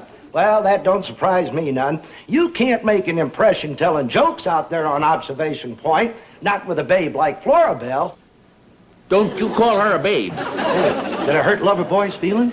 Well, I'm sorry. Well, I'll tell you what I'd do with a dish like Florabelle, especially out there on Observation Point. To begin with, there'd be no talking. No, sirree. Why, I'd take a babe like her. Why don't you just keep your big trap shut? Bert, what do you let a guy like this hang around here for? He's just plain crass, that's all he is. You can just credit those to my account. So long. Say, there's one for the books, Bert. Gets himself all duded up and she don't even know who he is. Well, yeah? why don't you take your loafing someplace else? Huh? I just realized that Sam's right. You're crass.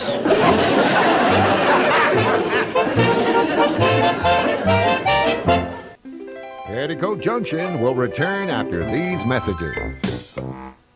And now, back to Petticoat Junction.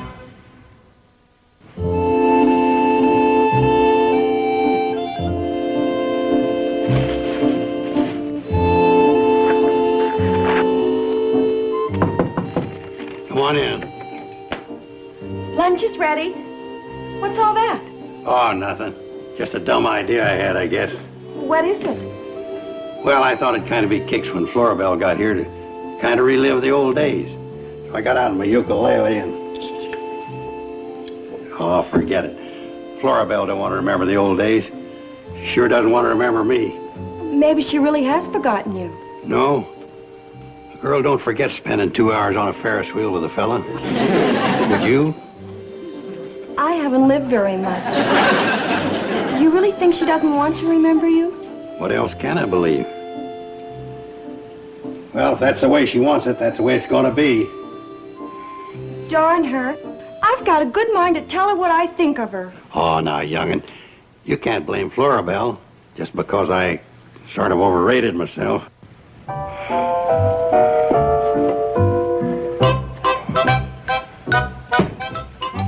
I think she's just hateful. Well, why? Because she didn't recognize them? That's not exactly a crime, you know. It is if you hurt someone like she hurt Uncle Joe. And you saw Mr. Drucker. He was just crushed. Well, maybe she didn't know him as well as they thought she did. That can happen. Huh, well, I can prove otherwise. Look at this old yearbook we dug up. So? There. That's Mr. Drucker. You're kidding. And Florabelle, and here's Uncle Joe. That's Uncle Joe? You think she never knew him? Look what she wrote. To a keen guy. Yeah. Yeah, that's pretty passionate, all right. Of course, it'll never replace How Do I Love Thee? Let me count the ways. All I know is I wish I could see her and tell her exactly what I think. Oh, my gosh. Here she comes.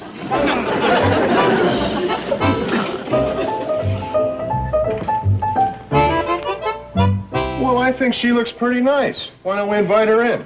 Steve? Why don't we throw her down the well?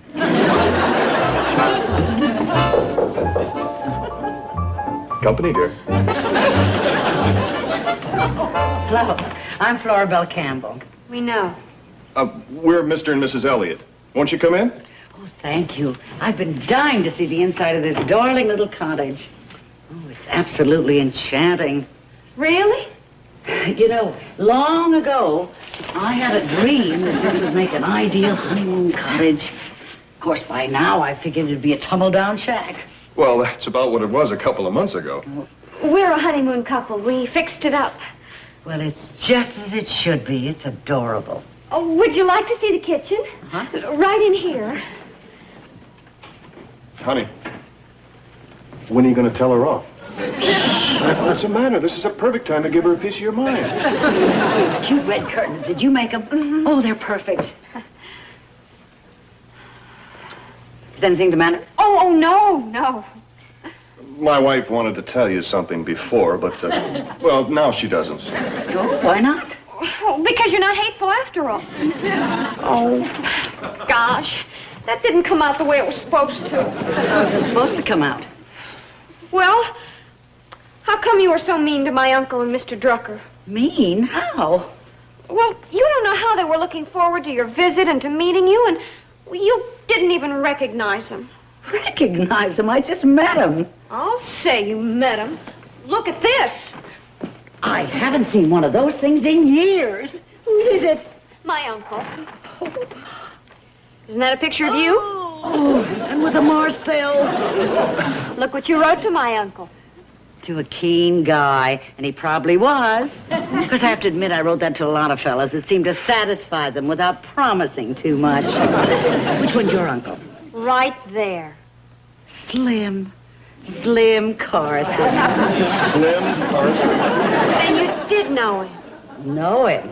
Honey, once we went up on a Ferris wheel and should have underlined keen. Well, how about that one? Curly Drucker. Oh, Curly and his jokes. What do the Irish call potatoes? They don't call them, they dig them. And that was one of the good ones.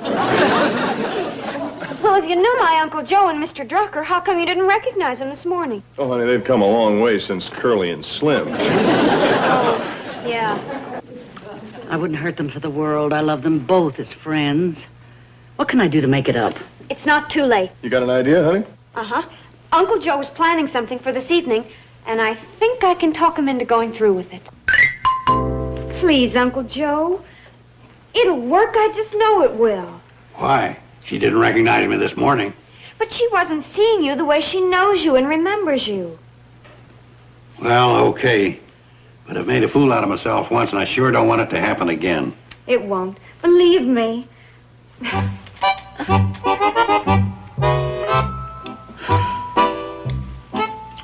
think he's backed out? We can't. Uncle Joe! Uncle Joe! I'll be right there.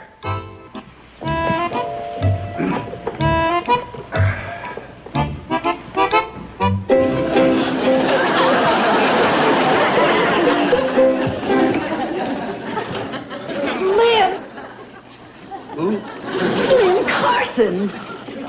Me? Oh, Florabelle, you remembered me. How could I forget? And how could I forget that night on the Ferris wheel? I'm still dangerous, you know.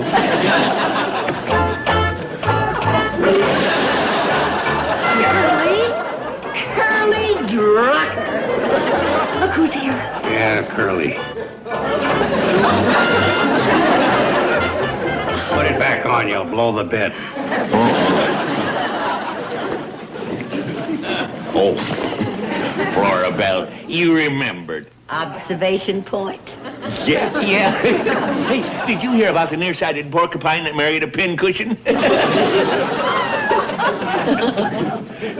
What has four wheels and flies? I don't know. A garbage wagon. Oh, how do you get down off a horse? You don't get down off a horse, you get down off a duck. Hey, how's that for a wisecrack? Oh, don't be a fighter. No. Be a lover.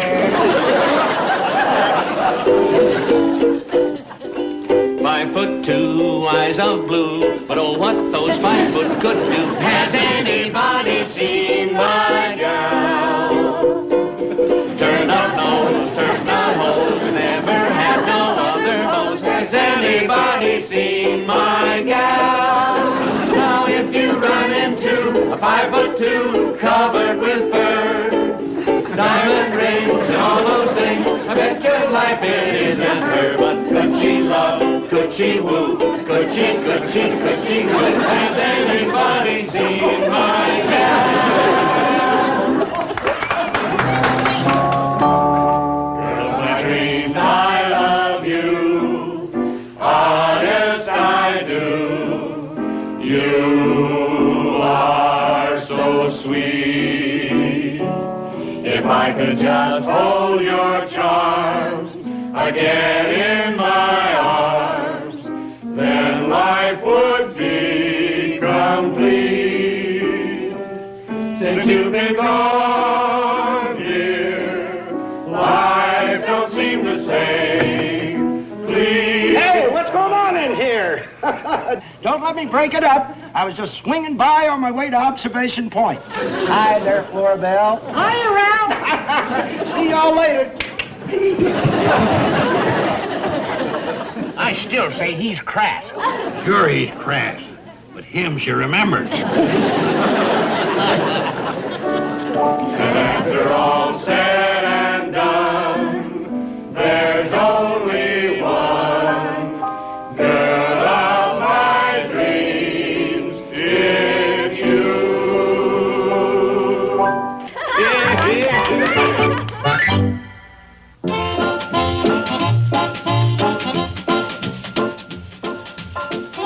Today, it's your rare chance to see big Hollywood legends explore the medium of television. Our stars this week are Kim Basinger, Julie Andrews, and Rock Hudson on Big Stars Little Screen. Our Saturday Cavalcade today, starting at 12 noon Eastern, 9 Pacific, only on TV Land. Now stay tuned for Green Acres as Hooterville Saturday continues here in TV Land. Petticoat Junction.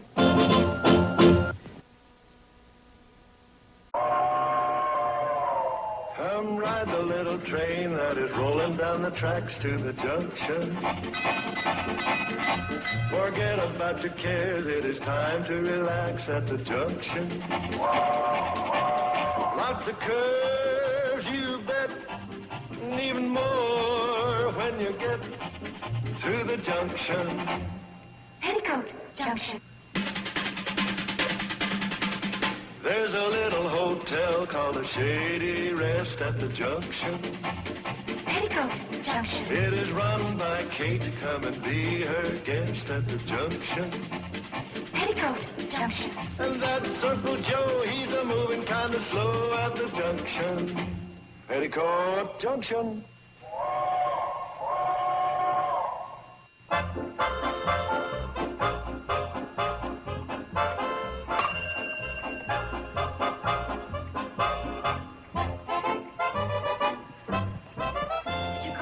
Joe? Yeah, I want to check the duties of the staff. We got clean linen in all the guest rooms, We've taken care of that. clean towels, Yes. fresh pitcher of water and glasses, We've done that. fresh flowers. All taken care of. You mean to tell me you've done all this already this morning? Right. Besides, we've only got one guest. Oh, yeah. Well, there's one thing I forgot. Turn all the mattresses. That hasn't been done yet. Girls, if we're going to run a tight ship while your mother's away, we've got to get on the ball. Uncle Joe, it was agreed that turning the mattresses was your job. Oh, yeah. Well, that can wait. We turned them a couple of months ago. There's no use wearing them out. Dismiss.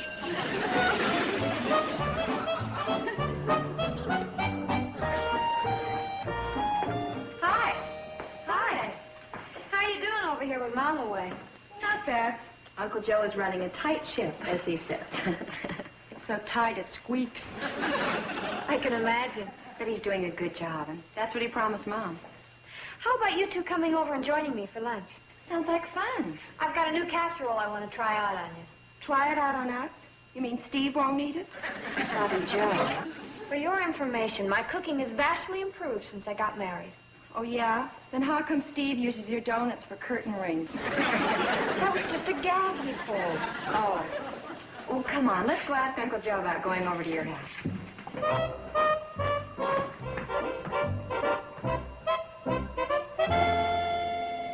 Hi, Uncle Joe. Oh, hi, Betty Joe. Uncle Joe, Betty Joe wants us to come over to her house for lunch. Lunch?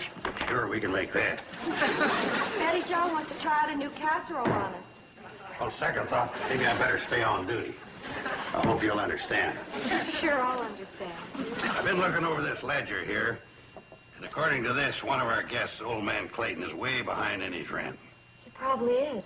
I remember when he checked in, Mom let him get by without a deposit. He was a little short at the time. That's no way to run a hotel. You've got to be tough with the guests or they'll walk all over you. But Mr. Clayton is such a nice, sweet old man. Please don't be too hard on him, Uncle Joe. See you later. Yeah, he's way behind. Time to put a stop to that is right now. Look, if you're going to run a hotel, you've got to do these things. This is a dog-eat-dog business. Oh, I'm sorry, I used the wrong expression.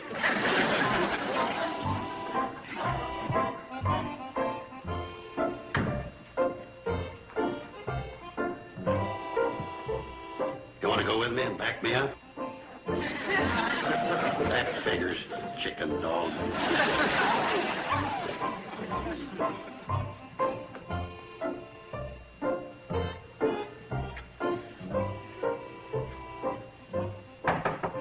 Friend.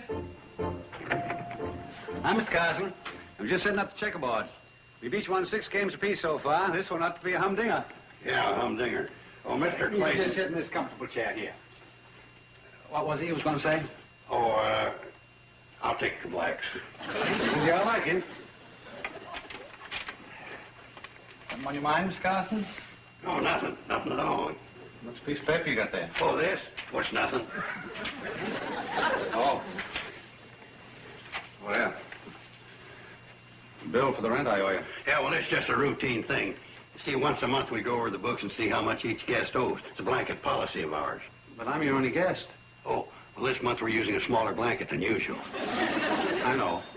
You came up here to put me out for not paying my rent. Well, I don't blame you. I can't expect you to go on living in this nice place and not paying. Oh, but you'll have some money one of these days. Well, I expect to. It hasn't come in yet. So the only fair thing for me to do is to leave. Well, I'm sorry. You know how it is. Business is business. Yeah. I know that all right. Excuse me.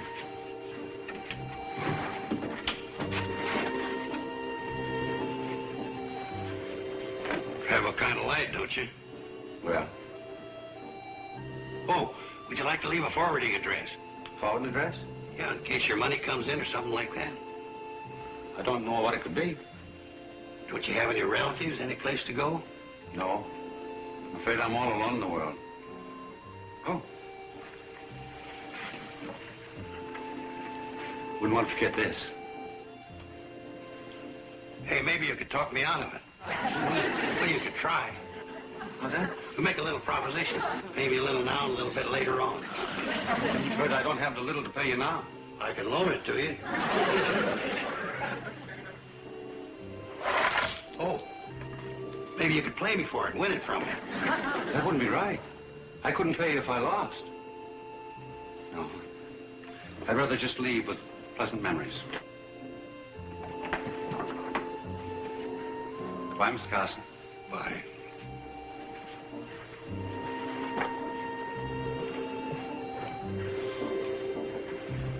Well, that's the hotel game. You gotta be tough.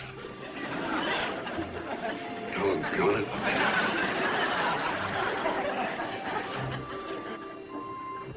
You know, Uncle Joe sure has made himself scarce this afternoon. I noticed that. It's almost like he's trying to avoid us. How you coming with the gravy? Oh, I'm just about finished. Hey, you can ring dinner call any time. Okay.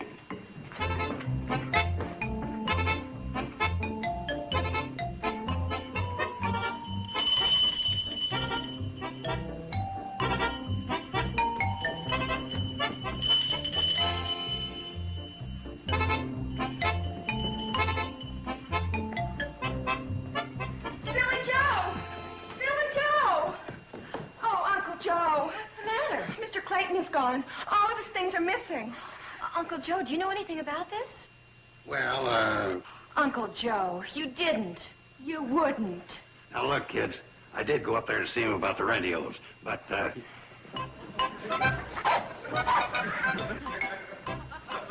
not as bad as it sounds. I just went up there and... What do I need to explain it to you for, anyway? Hi, Floyd. Hi.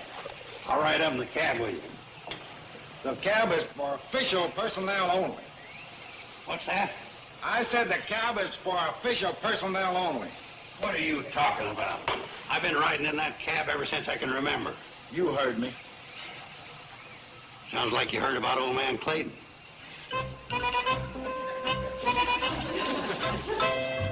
Hi, Sam. Oh, you too. Got some things I need here. Wait on yourself.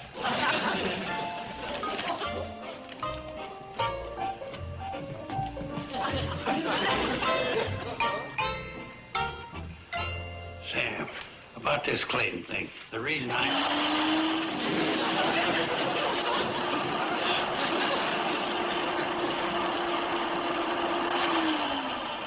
Sam, there's two sides to every story.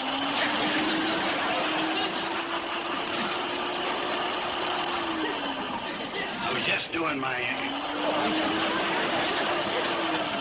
I was only doing... Okay, you win. What was that? I I said you win. How much do I owe you for this stuff? Yeah, let's see. You owe me exactly... You come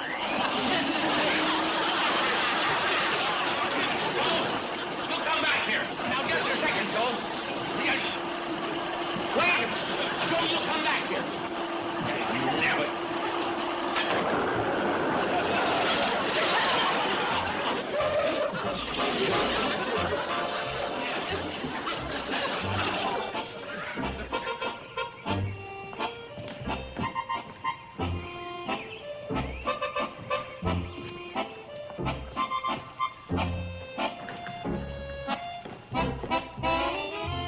Give my love to one and all, Mom. Oh, P.S. Please take good care of Mr. Clayton. Although he is short of cash, treat him like a regular guest. He's such a fine old gentleman. I know you will. I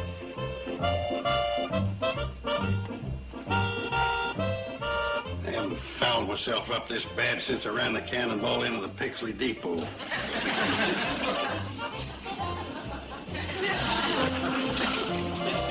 What a comfort you are, helping me pack.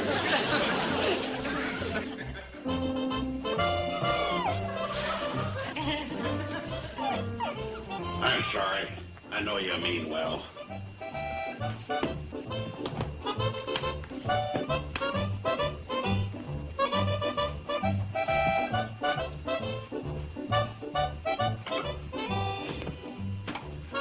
Be seeing you.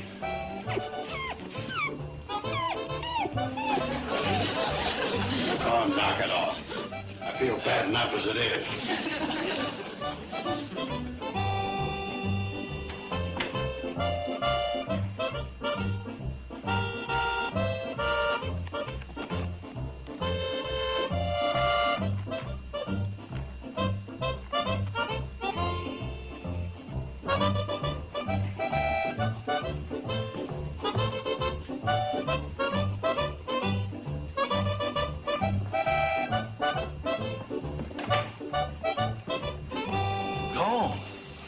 His belongings. Well, didn't he take off on the cannonball? No. Of course he couldn't have snitched a ride without me knowing it. Sure is strange. Wait a minute. Let me check.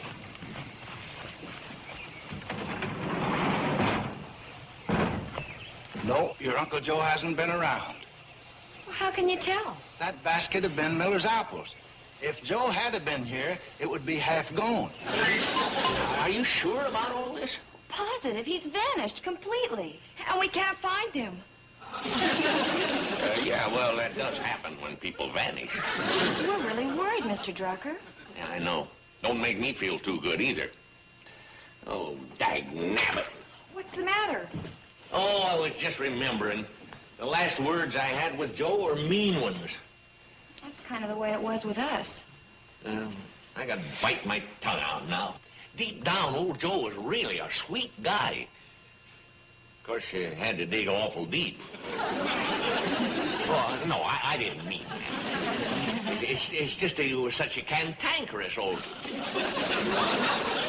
I didn't mean that either. Kind of hard to think of something nice to say about it. Hope I don't get stuck with his eulogy. Mr. Drucker! No, I didn't mean that. We were always the closest of friends, in spite of it. No, I'm just going to let it lay right there. Hey, you girls better get back to the Shady Rest in case he shows up there, and I'll notify the sheriff, and he can get out an all-points bulletin. Well, thanks, Mr. Drucker. We knew you'd know what to do.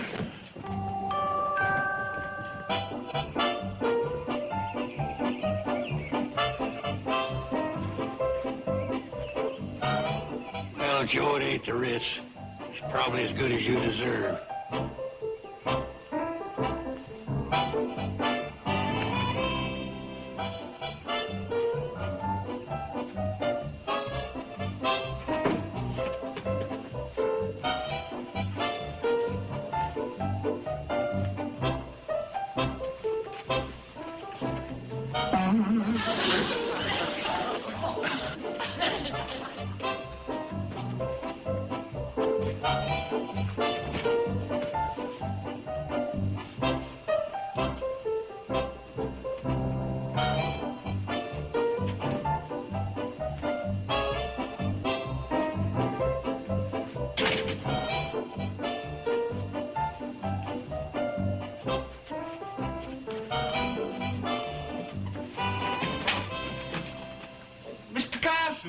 What are you doing here?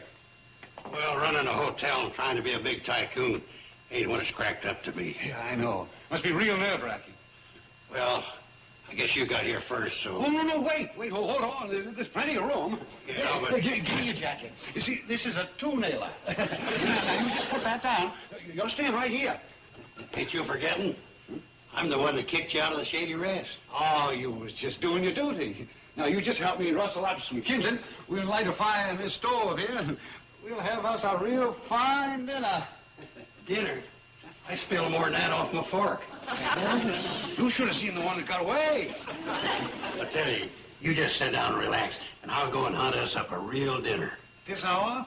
It's going to get dark soon. That's when I do my best hunting.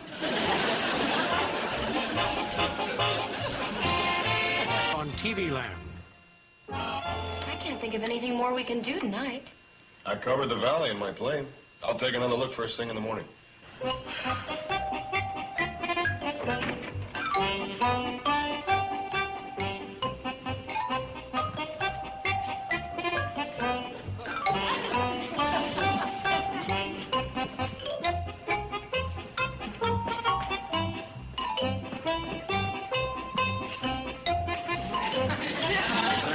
Can I get anybody anything? Well, I sure could go for another pork chop. Coming right up.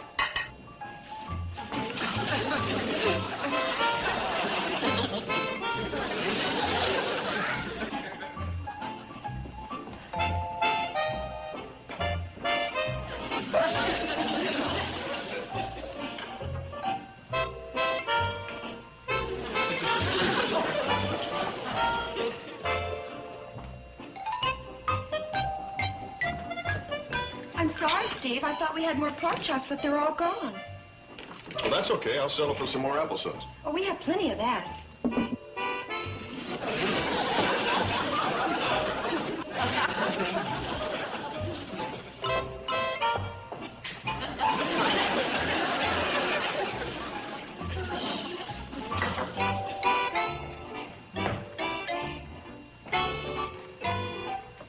There isn't any applesauce left either.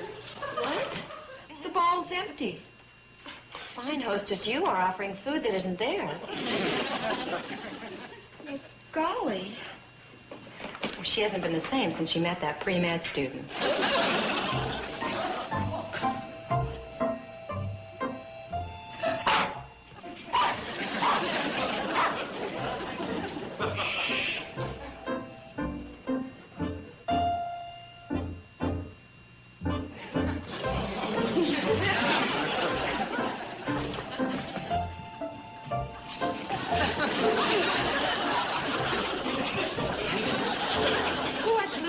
For dessert. Oh, I will. Me too. Same here. Oh, so there'll be no slip-up this time. I'll get it. I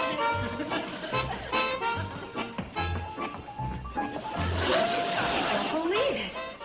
Hey, kids! What's the matter? What, the blueberry pie's gone, the whole thing. What's going on here anyway? You got me. That could be part of the problem.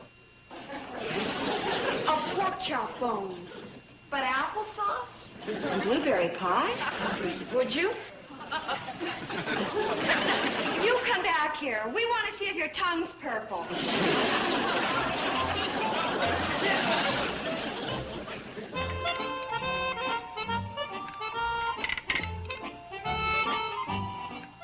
This is every bit as good as eating at the Shady Rest.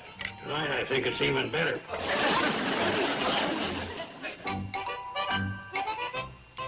We're sure a happy group. Yeah.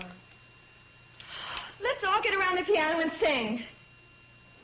Let's not all get around the piano and sing. Only an idea. We know, Bobby Joe, but we just don't feel much like singing.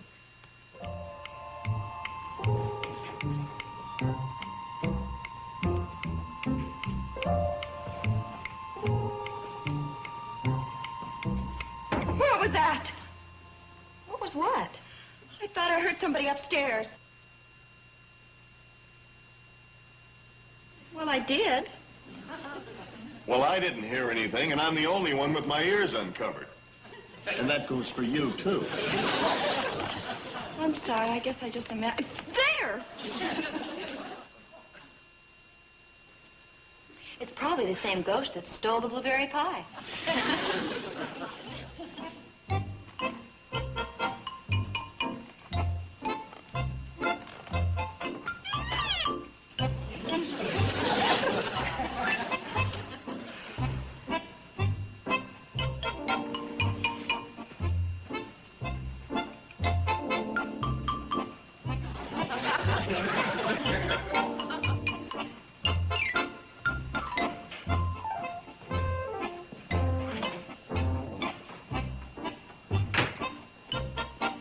I didn't hear anything either. Well, I did. Me too. It sounded like it came from outside.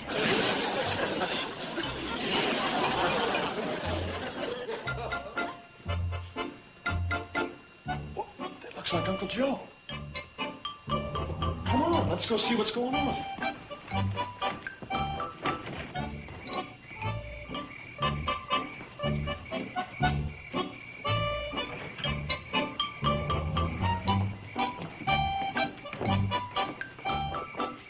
You certainly are resourceful, Mr. Mind if I call you Joe? That's my name. Mine's Bill. Come on, I'll put you over here.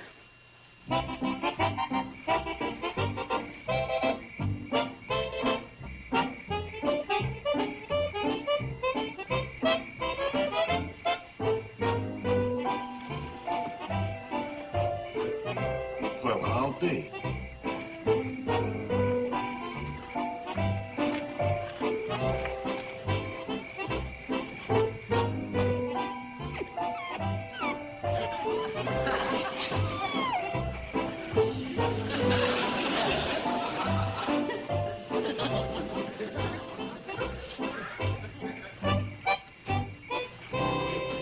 I sure feel guilty about this. Me with this nice sleeping bag and you with that blanket. Oh, forget it. At least let me sleep on the floor. No, I got all this built-in upholstery.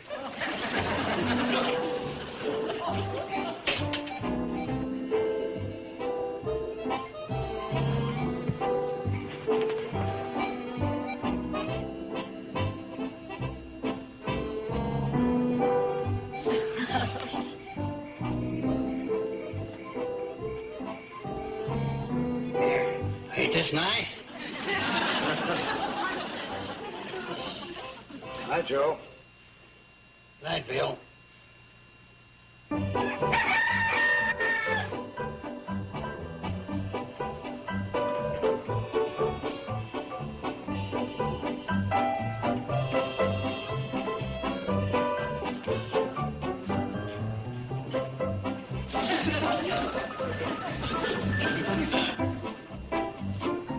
This is for you, Uncle Joe. This is for Mr. Clayton. All right, you got me. I suppose you'll want an explanation. No, Uncle Joe. No explanations necessary. Hey, watch it. I got the breakfast to deliver. No, you don't. Come on, Mr. Clayton. Well, sir, if you ask me, this is just about the nicest family you could ever hope to meet. I'd just like to say... Oh, come on, let's eat. Welcome home, Uncle Joe. Now, let's see. And you haven't got a thing to worry about, Kate. As you can imagine, things are running smoothly with yours truly in charge. Hi, everybody. Just had myself a lovely walk. Hey, Bill, you don't happen to be a millionaire in disguise, do you? Why? Oh, I thought it'd make a nice, happy ending. Matter of fact, I am. You are? Yeah. I'm a millionaire and good friends. A sign of love from all.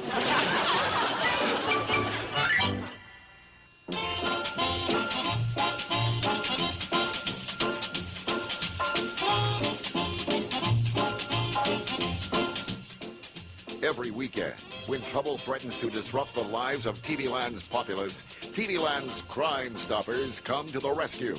So tune in for 2 hours of back-to-back crime shows from our vast archives. TV Land's Crime Stoppers, Saturday and Sunday afternoons, starting at 4 o'clock Eastern, 1 Pacific, only on TV Land. Now stay tuned for the Ed Sullivan Show, next on TV Land.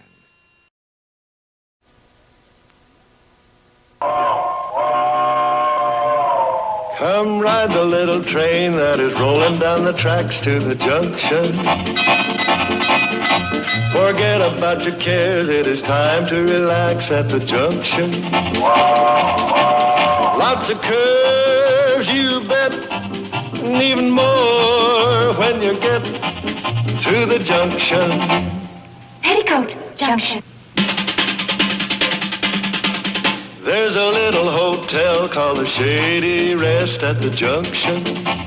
Petticoat Junction. It is run by Kate. Come and be her guest at the junction. Petticoat Junction. And that's Uncle Joe. He's a moving kind of slow at the junction. Petticoat Junction.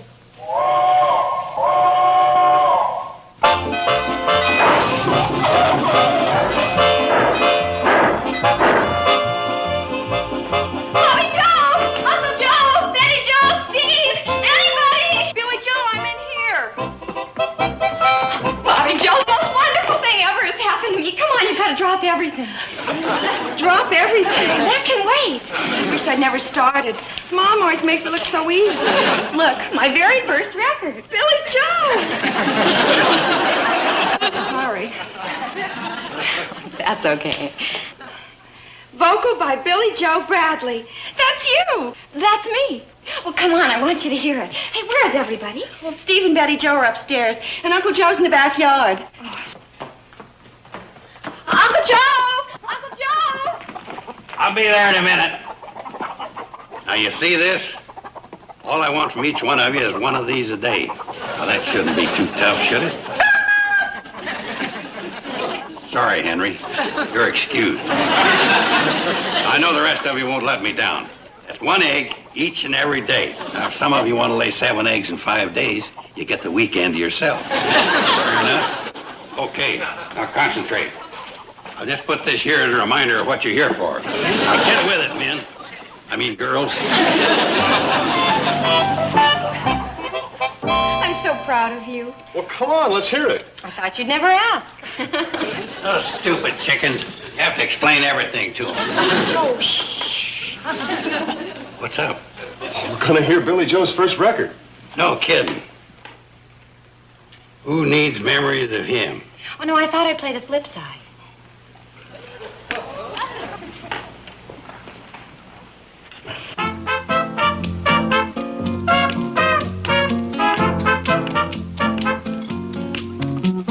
Tall and tan and young and handsome, the boy from Ipanema goes walking in. When he passes each girl he passes goes on. When he walks he's like a samba that swings so cool and sways so gentle that when he passes each girl he passes goes on. Oh, but I watch him so sadly. How can I tell him I love him? Yes, I would give my heart gladly. But each day when he walks to the sea, he looks straight ahead, not at me. Tall and tan and young and handsome, the boy from Ipanema goes walking in. When he passes, I smile, but he doesn't see. Oh, but I watch him so sadly.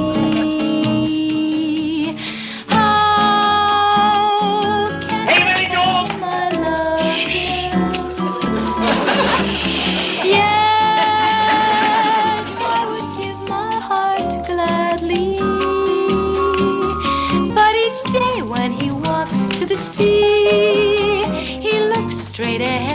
not at me. Tall and tan and young and handsome, the boy from Ipanema goes walking in. When he passes, I smile, but he doesn't see. No, he does not see. Oh, he doesn't see. Hey, very good. That was beautiful, Billy Joe. Well, I got to get back and tend to this store.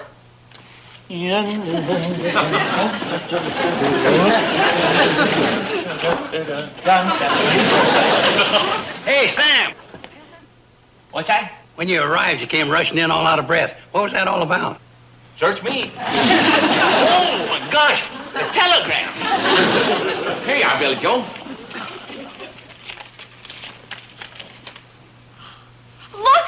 They're going all out to promote my record. They're sending a publicity man to interview me and get my background for an all-out campaign. Well, terrific! It sounds like they really have faith in you. Well, they seem to. To start off, the record company made 5,000 records. Wow! Hi, Calvin. What's the matter? Couldn't they get the hole in the center? Yeah? May I talk to you a minute? Oh, sure. Come in. Uncle Joe, you know something about show business. Are you kidding?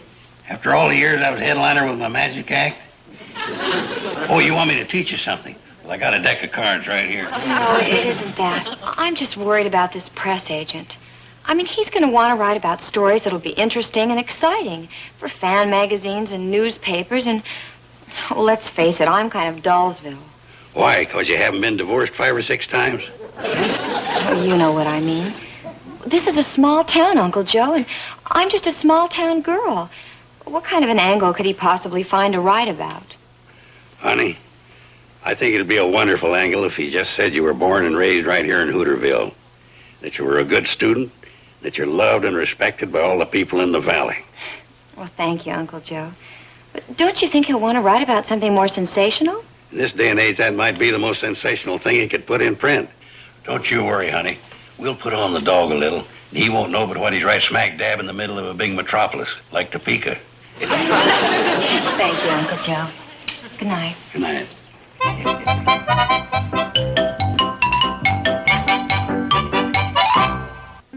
Petticoat Junction will return after these messages. And now, back to Petticoat Junction. There, you look fine.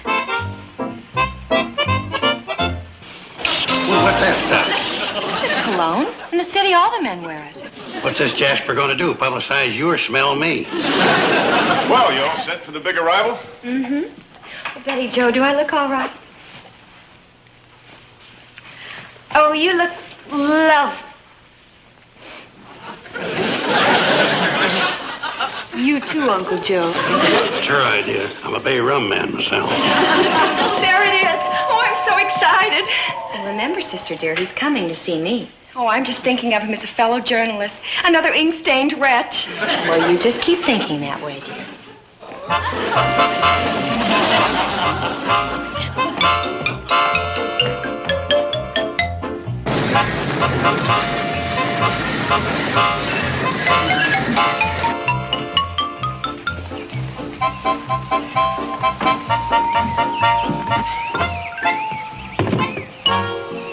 Ah, there you are, doll.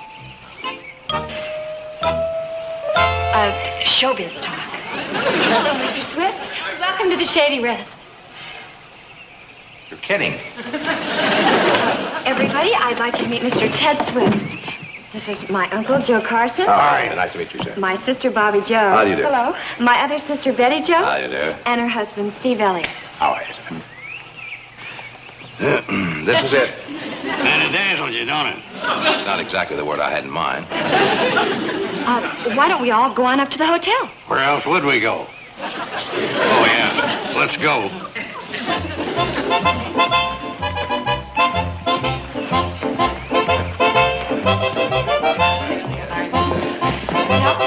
What do you think of the Shady Rest?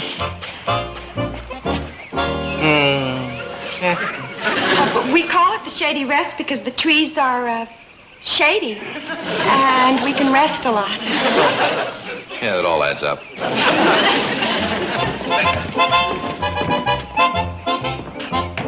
What's this guy, big city or something?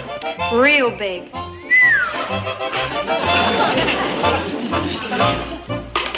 Is everything all right? I thought I was in trouble when I had to change planes 3 times to get here. Then I was pretty sure of it when I saw that train or whatever it is. And now, I'm certain. Oh, never mind that. What do you think of the place? Something seems to be lacking. What is it, Mr. Swift? Everything. Well, you're doing a story about Billy Joe, not this place, aren't you? But I must have something to say. What will I talk about? Well, we have a water tower and a chicken coop, and there's Zippel's hog pond, and lots of things. I repeat, I'm doing a story on this young lady, and I must have something to say. Why don't you just say she's the greatest singer in the world and let it go at that? Sometimes I find a nice, straightforward lie works out better than anything. Thanks a lot, Uncle Joe. Just trying to help you, honey. You didn't. Well, it's a challenge I'll just have to face. If you'll show me my room, I'll go think. Yes, it's room 4 upstairs on your right. Yep.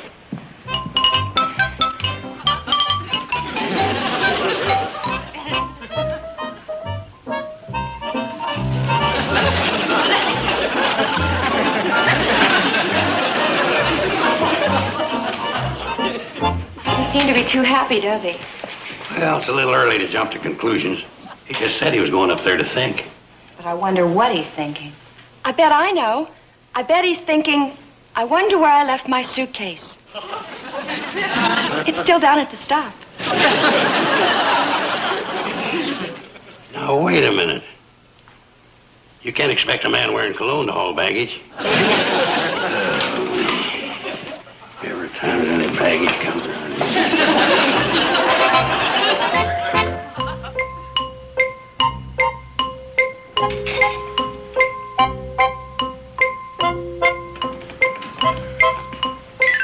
He's still up there?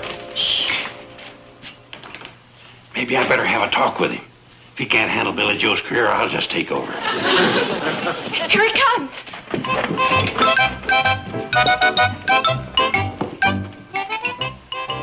You are going to be a star.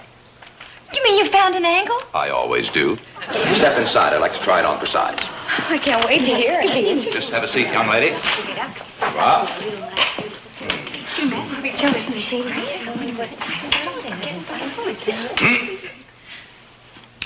All right, here's the pitch. The in thing today in the world of show business is class. And we are going to give that young lady class. Yes. Pardon me, but we sort of feel that Billy Joe already has that. Oh, for heaven's sakes, yes, of course, around here. But this news release will explain everything. Billy Joe Bradley, newest star to flash across the recording horizon, would never have to work a day in her life if she didn't choose to. She is a woman of 2 worlds. One, the world of music, and the other, the fabulous, glittering world of society. For she is one of the reigning Southern belles of our time. Billy Joe, a modern scarlet, sheltered all her life neath the magnolia-covered columns of historic old Shady Rest, last of the great mansions. For her, the cotillions, the fancy dress balls, playing with her sisters while waited on hand and foot weren't enough. For she longed to share her God-given talent with the world. Through Apex Records, of course. Mr. Swift, you said you were trying this on for size? Yes. What did you think of it? It doesn't fit. Steve, gee whiz. What's bothering you, boy? Yeah, something wrong? Well, of course there's something wrong. There isn't a word of truth in it. Oh, well. Yeah, you gotta rise above things like that. For heaven's sakes, it's not as though we're lying in a court of law. Oh, there's a difference where you do it. Oh, no, of course not. But it's just what we call an extension of the truth. Well, I think you've extended it clear around the block. Press agents do it all the time. It's called the big build-up. Hey, the kid is right. Well, we're pretty much in the same game. Oh. Well, she takes journalism in junior college. Well, I think it's a wonderful campaign, and I'm all for it. When you stop and think about it, we are really not lying at all. No, how's that? Well, how? Didn't anyone ever have a dance here? Sure, but... So we call it a cotillion. Doesn't anybody ever dress up? Oh, Uncle Joe puts a pumpkin on his head every Halloween. A costume affair. Imagine being so inventive. You gotta hand it to him. He really knows how to spread it around. Yeah, well, what happens when somebody unspreads it? What's that? When the truth comes out. The truth has a way of doing that, you know. Ah, but that is the beautiful part of this setup. You see, way out here in the boondocks where nobody ever comes, who'll ever know the difference? See? You'll know. Betty Jo, don't you realize this is opening up a whole new world for me? Oh, it's a new world, all right. I just wonder if you'll be able to live in it.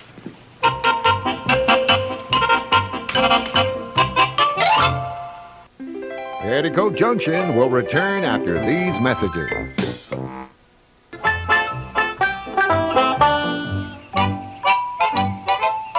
Tilt your chin up just a little. That's it. Ah, beautiful Billy Joe. Bradley relaxes at Shady Rest, our ancestral home, right, Colonel? Yeah. I mean, right, you all. Let's get a little cheesecake. Go put your swimming suit on, and we'll take some shots of you in your private lake. We don't have a private lake. Well, of course you do. Where do you go swimming around here? Well, actually, in the water tower. So water's water. That's your private lake. Come on. All right, doll, here we go. Any of you girls come through yet? Oh, very good. Hey, you're catching on. I'm sorry. I thought you were finished. Nothing? How do you expect to earn your gold star? Oh, well, never mind. These 2 eggs will be enough. Okay. Now watch me closely. I take the 2 eggs in my hands thusly, then I spread out this ordinary handkerchief. What are you up to? Oh, hi, Steve. Just reviving my old magic act. This Ted Swift doing my publicity, I'll be a headliner overnight. The guy's a genius, Steve. Well, he's going to do your publicity? I'm not going to approach him until I can show him my act, so I'm doing a little rehearsing. Now, here's how it goes. You take the eggs and place them in the center of the handkerchief thusly. And you take the corners of the handkerchief, tie it together, like this. Then you take the handkerchief and you mumble the magic words. Alakazam. Alakazam. Then you take the handkerchief with the eggs in it and you slam it. I'm with you. Must have left out a Kazan. Oh, well, it was just a little minor slip-up. Just a... Well, that's a whole day's work for those 2 hands.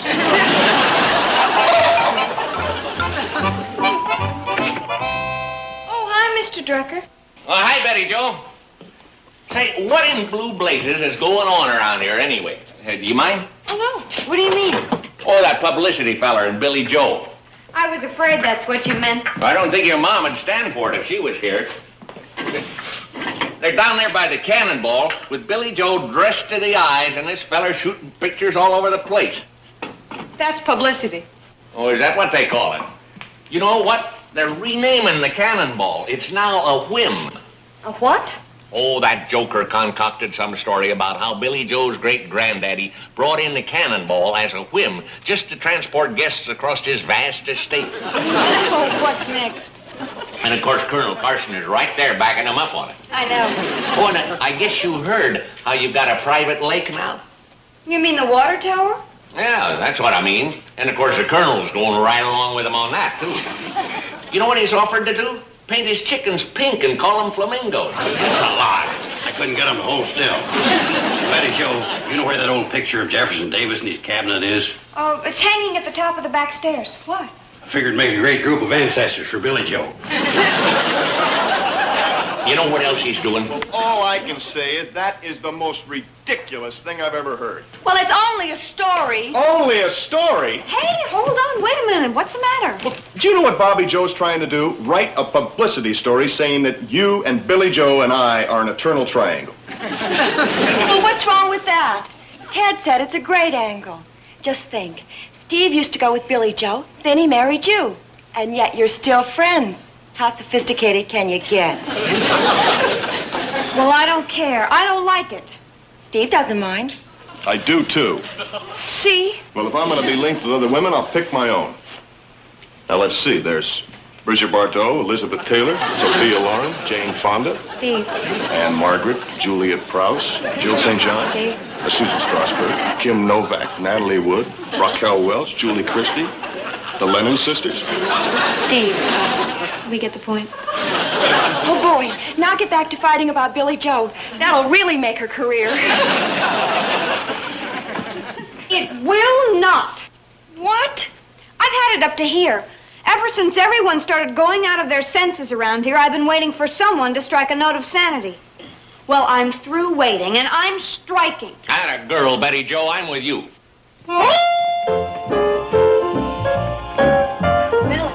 I guess this is what you want. Oh, terrific, terrific. Come on, let's get up on the counter here now. Good, good, good. All right, up. Here we go. Come on, there. Up, come on, sweet. Up, up. That's a girl. Now, cross your legs. Oh? A little more, a little more. Get a little more cheesecake there. Perfect. Now hold this. Do I have to do all these things? It's a different side of you, sweetie. Well, I know, but... Look, what's the matter? Well, all these things, they're just not really me. I don't drink, you know, and I'm really not sophisticated, and, well, I'm not a Southern belle either, for that matter. What difference does it make? Who cares? Well, I care for one. Personally, I'm getting fed up with this whole phony business. Betty Joe? Well, I am. Listen, Bo Peep, why don't you go hunt your sheep? Okay, so I'm out of line butting in like this. You said it. I didn't. Now, if you'll excuse us, we'll get the picture done. What I'm trying to say is, if Mom were here, she wouldn't go for this one bit. This whole thing is one big lie. Are you trying to tell me my business? No, I'm telling you how I think my mom would want things run. Okay, you told me. Now, if you don't mind, we have a lot of work to do. Mr. Swift, Sis, I don't know how to say it any plainer. Get lost. Now, hold it a minute. You can't talk to my sister like that. Doll, I'll apologize later. We have a big campaign to get out, and we... Or maybe you don't want to be a star. No, I don't. Not if it means acting this way in front of my family, I don't. Now, look, Mr. Swift, I went along with your ideas because I got kind of carried away with the glamour of it all. But suddenly, the whole thing just doesn't seem worth it. I certainly hope that you know what you're doing. I can go upstairs and get my things. I think that's a swell idea. I think it's a terrific idea.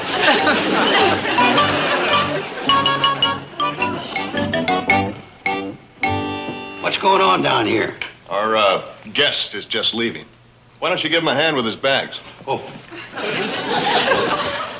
Wait a minute. You can't ask a cologne-wearing colonel to carry baggage.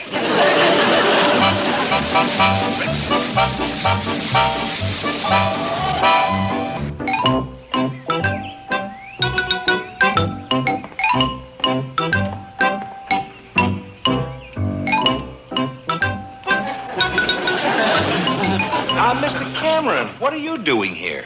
I'll tell you why I'm here. I just heard this young lady's record. I tell you, I got so excited about it, I decided to come down here and help with the campaign. Don't tell me you were through. Well, you might say that. How do you do, young lady? Hello, Mr. Cameron. I'm awfully glad you like my singing, but I'm afraid I just don't want to be publicized as something I'm not. Well, who asked you to be? Well, We certainly don't want you to look any different than you look right now. Why, you fit in perfectly with this beautiful little place. Right? Oh, right. It's just the picture of the campaign that I dreamed of. Yes, everything fits. The water tower, the picturesque little train, the charming hotel, and your family. You get it, don't you? Oh, it's a natural. Oh, what an angle. Billy Joe Bradley, American girl. Peaches and cream, apple pie, wholesome, honest, just herself. Well, let's all go in and talk this over. Fine. Don't just say it. I think what we should do is... All right.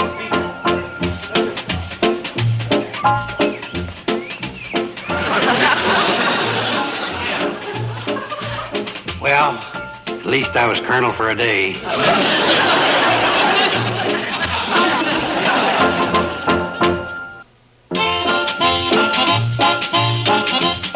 Tonight, Ed Sullivan delivers a star-studded musical mixed bag you won't want to miss. The legendary rock and roll of Buddy Holly, the sweet soul of Sam Cooke, the psychedelic groove of the Vanilla Fudge, and the Motown sound of the Temptations on The Ed Sullivan Show. Tonight, starting at 8 Eastern, 5 Pacific, only on TV Land. Now, stay tuned for the Sonny and Cher Show, next on TV Land. Petticoat Junction.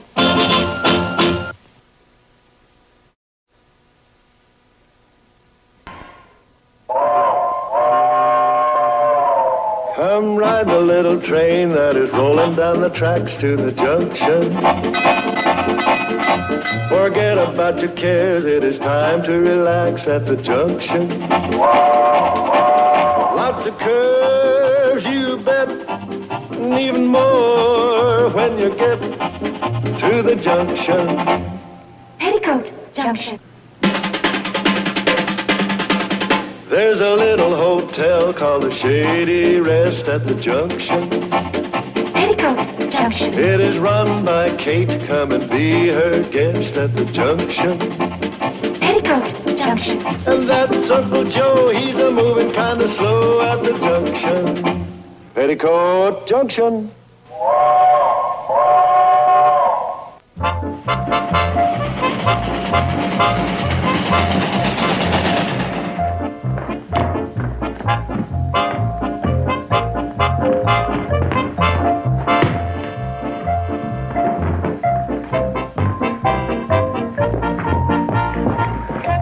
Good morning. Welcome to the Shady Rest. Thank you.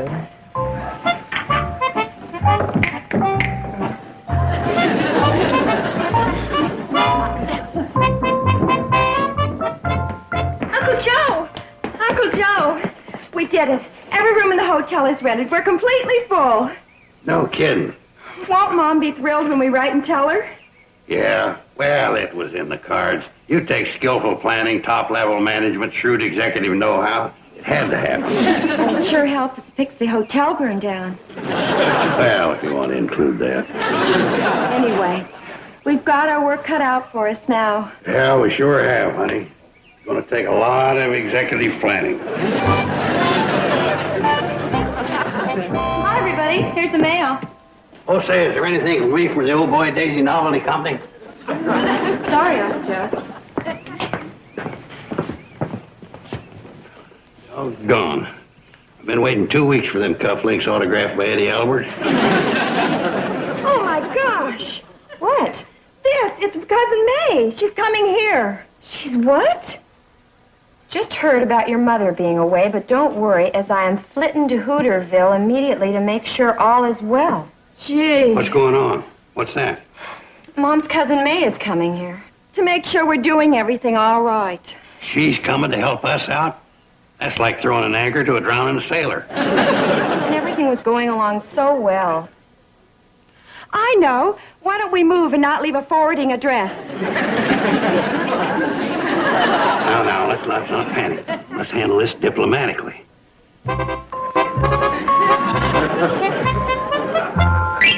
And so, if you don't mind being exposed to the bubonic plague, we'd love to have you.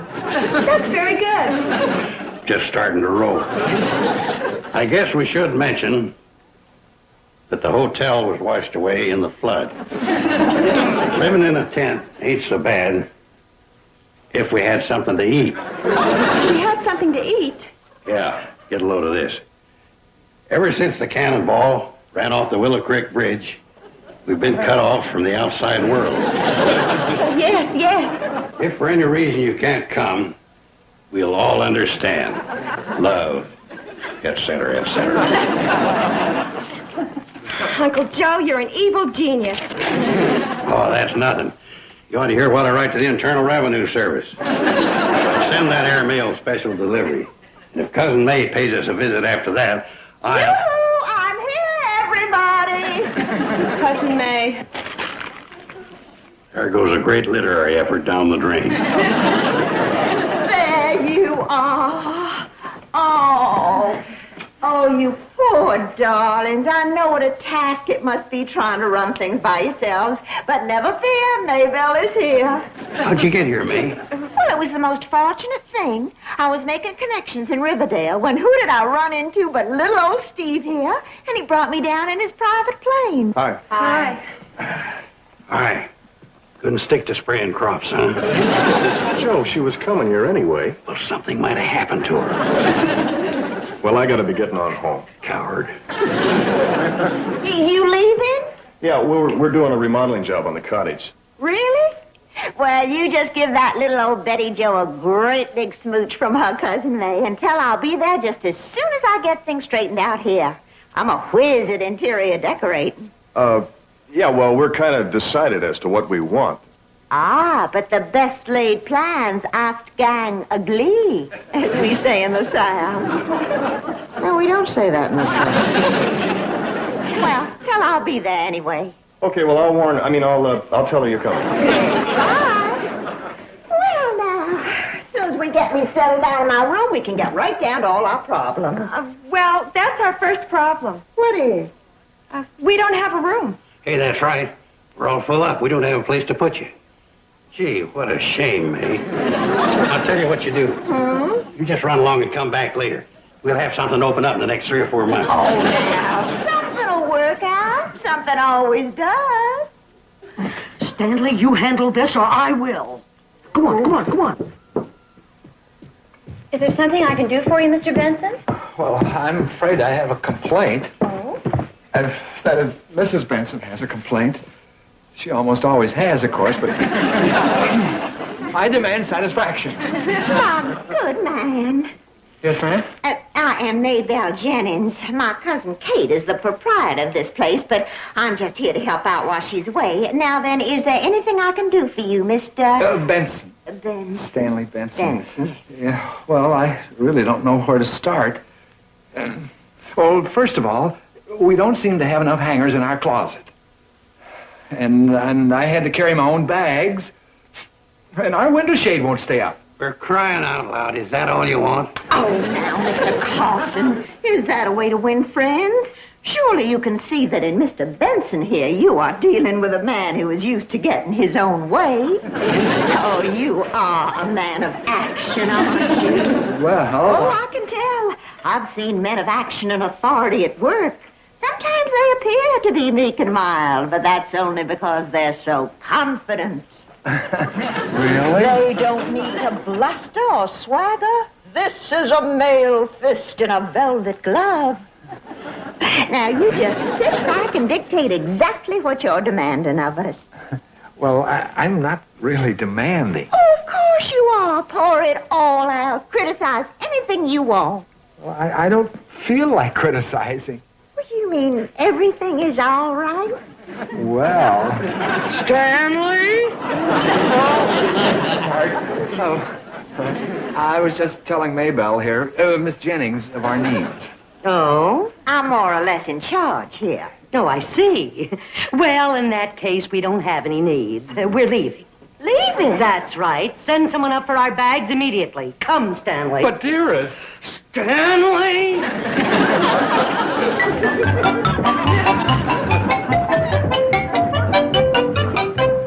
Boy, you sure handle that. Now we got a vacant room on our hands. Well, then there's a place for me. You see, I told you something would work out. Silly boy.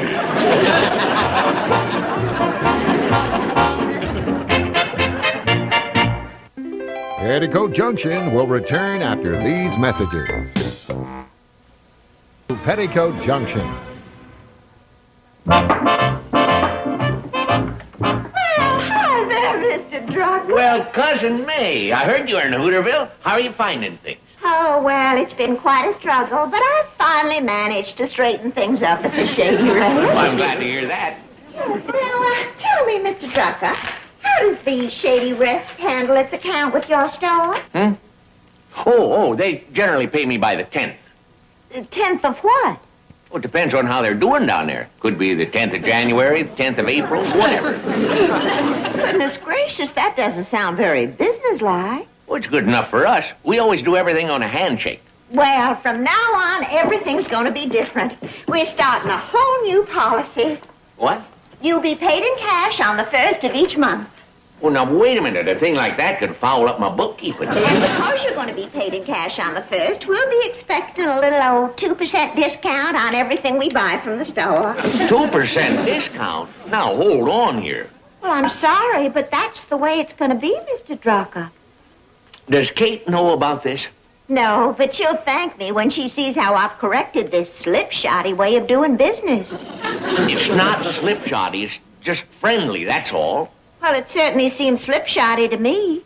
I mean, nobody knows where anybody else stands.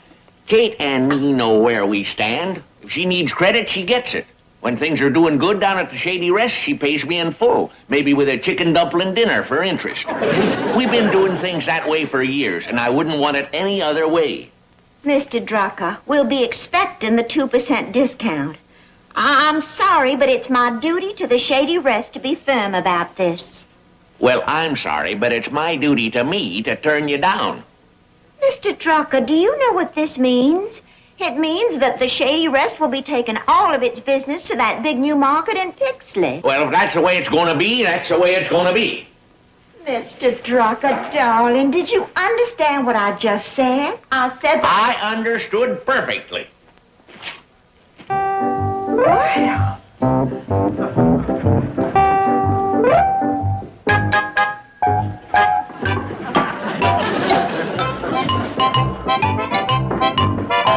How come you girls are empty-handed? Mr. Drucker wouldn't give us any groceries. Our credit has been cut off. How'd that come about? As if I didn't know. You're right. It's all due to Cousin May. Yeah, well, this time she's going just a little bit too far. I can put up with most anything, but when she starts meddling with her groceries, she's asking for it. Where is she now? I think she was going to drop by Betty Jo's. I've been wanting to get over and see you, but we've been remodeling and... I know, sugar. Steve told me all about it, and that's exactly why I'm here, to help you with the redecorating.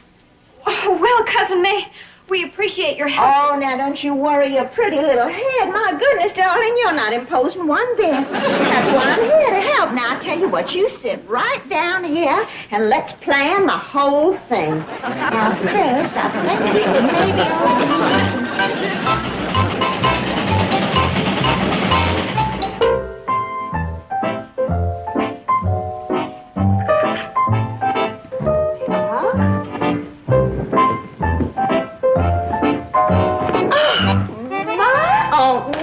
Pretty. Oh, but don't we think that maybe this could be a little... And maybe this a little more like that? I guess so. Well, now, aren't you going to tell Cousin May what this is for? I'm waiting for a date. Oh? Well, when is he due? Not for a half hour, but I don't want to be late. Not for Jeff. Pretty important, huh? Well, Missy, you're going about it all the wrong way. Now, you run right on back upstairs. But Cousin May... Honey, this is strategy. You don't wait for the boy. He waits for you. But Jeff doesn't like to be kept waiting. No man likes it, but that's how we train him. Now, run on up.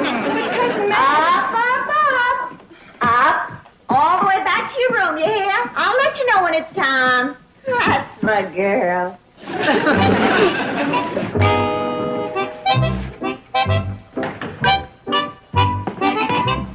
Yes? I'm looking for Bobby Joe. Oh? Which one are you? Which one? Boyfriend. She has so many, you know, flitting in and flitting out. Really? Well, my name's Jeff Powers. Oh, yes. She mentioned you might drop by. Well, we had a date. A date? So early? We're going to an astronomy lecture. I want to be sure of getting a good seat. Could I call... A lecture? On a date? Professor Mansfield. The topic is Whither Saturn. You're fooling. I don't want to be late.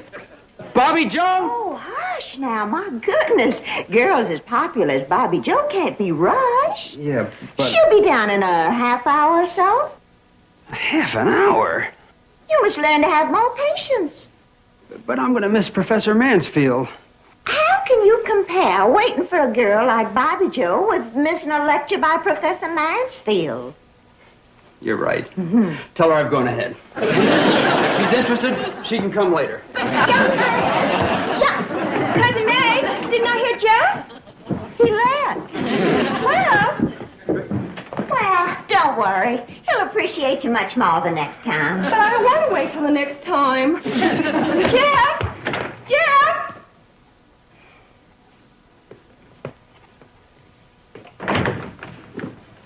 He's gone.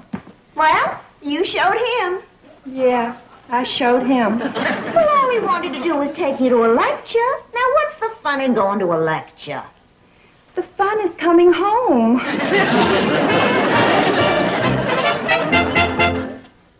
Petticoat Junction will return after these messages.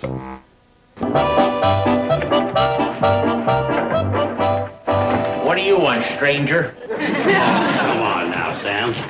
I come in to patch things up. Oh, you did, huh? Sure.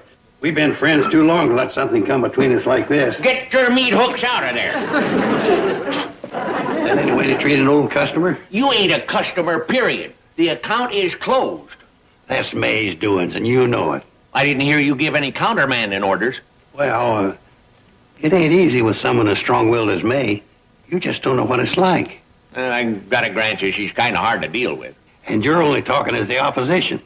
You should see how it is when she's on your side.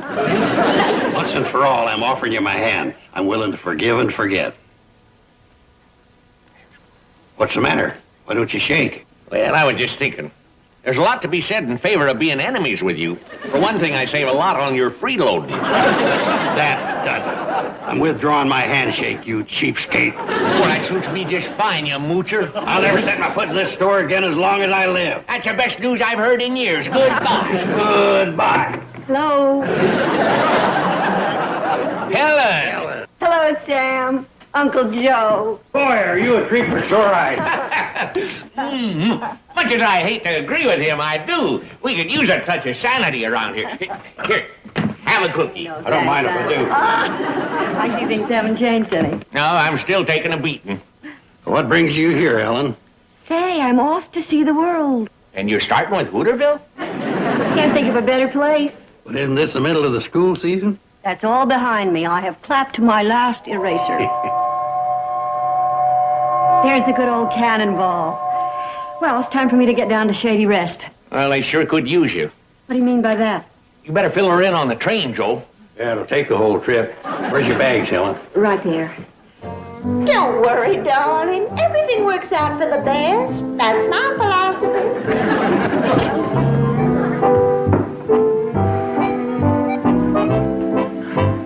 And what did she do now?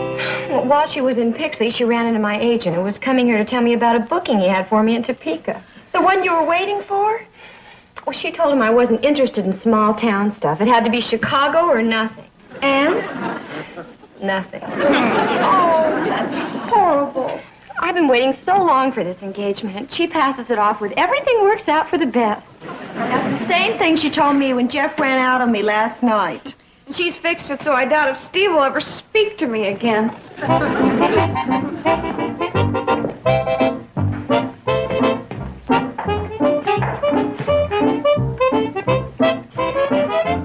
Girls, look who's here.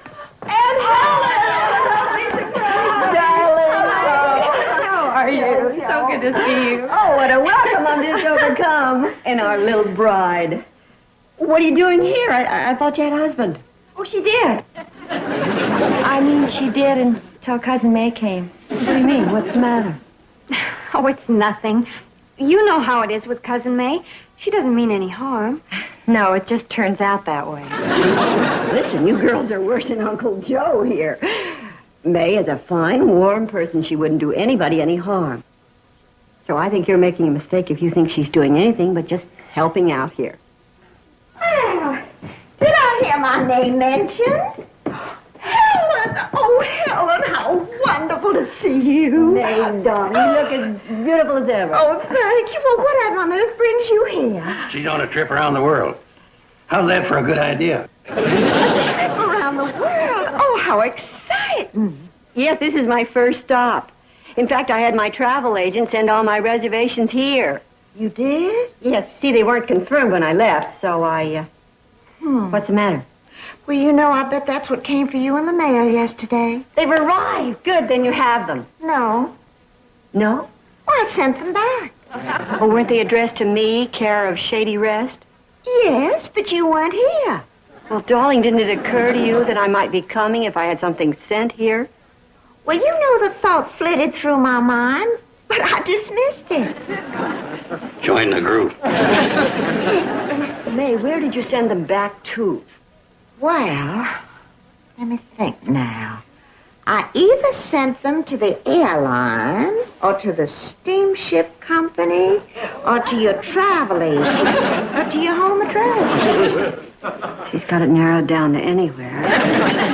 Oh, well, they'll turn up sooner or later. Now, why don't you just go on ahead, and I'll send them to you somewhere along the line. May, without my tickets, I can't go anywhere. Oh.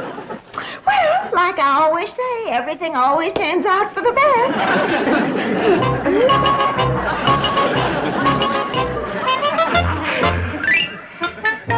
So now you see what we're up against. Well, it didn't take long to convert me. What are we gonna do? She's really very sweet and means well. But if she stays much longer... I got it. Why don't we drop her some hints that we want her to leave? You know, like change the lock on her door. Uncle Joe, that's mean. Yeah, I guess you're right. We don't want to hurt her. So let's do it in a kindly way. Let's give her a party. Oh, that's a great way to get rid of her. It could be. If it's a farewell party. I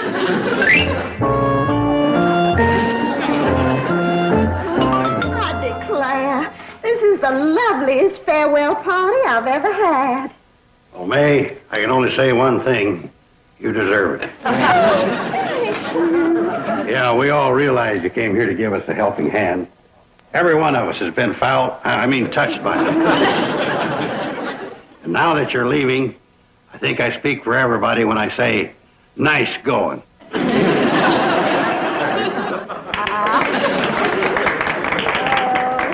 Well, bless you all, and goodbye. I'll eat to that. Make mine a big piece.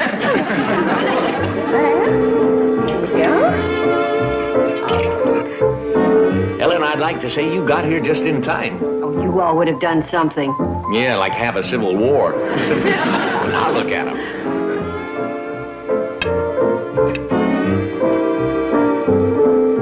I may even leave the lid off the cookie jar when old Fatso comes around. Yes, sir, Ellen, you done a job that even Kate couldn't do any better. Hey, don't you think it's about time for the coup de grace? Yeah.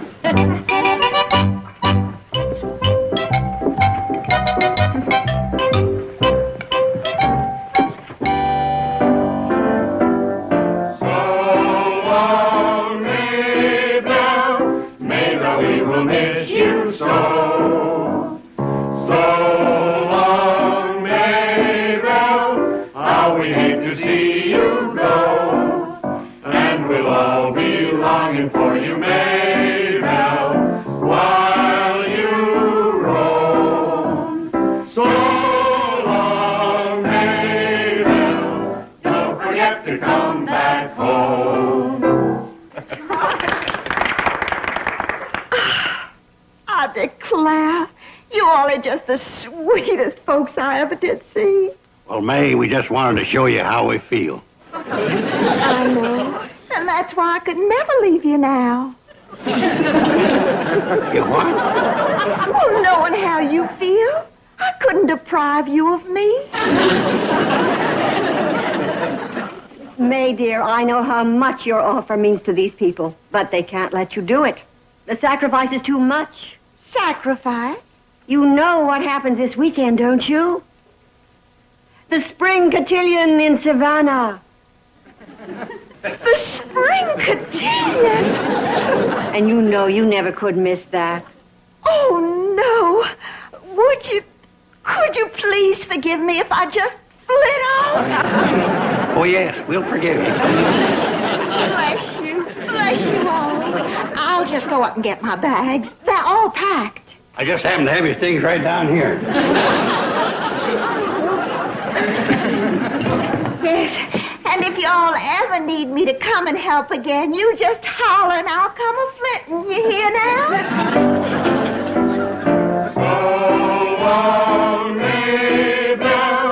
Mabel, we will miss you so. So long, Mabel, how we hate to see you go.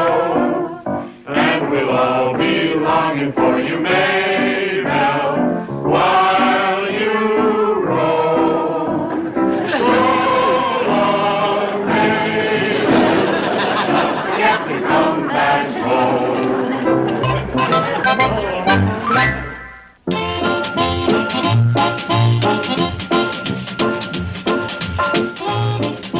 Up next, an hour of Eds.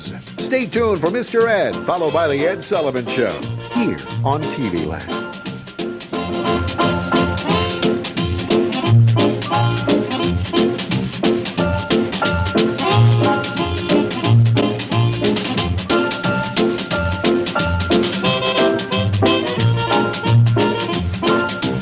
Petticoat Junction.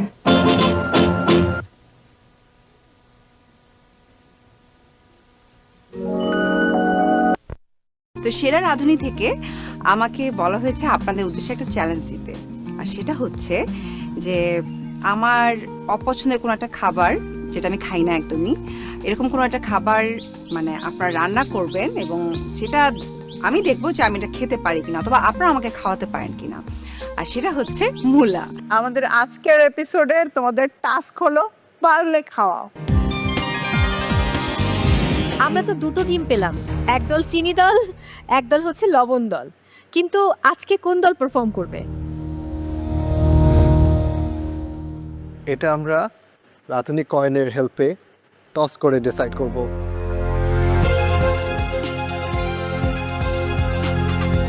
লবণ and চিনি দুই group থেকে শাফায়েত আর অসিত চলে এসেন সামনে। Trophy share রাঁধুনি। কে কোনটা নেবে? Trophy.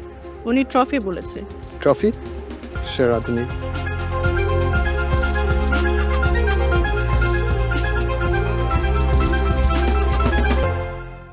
Trophy. Congratulation Asit and team.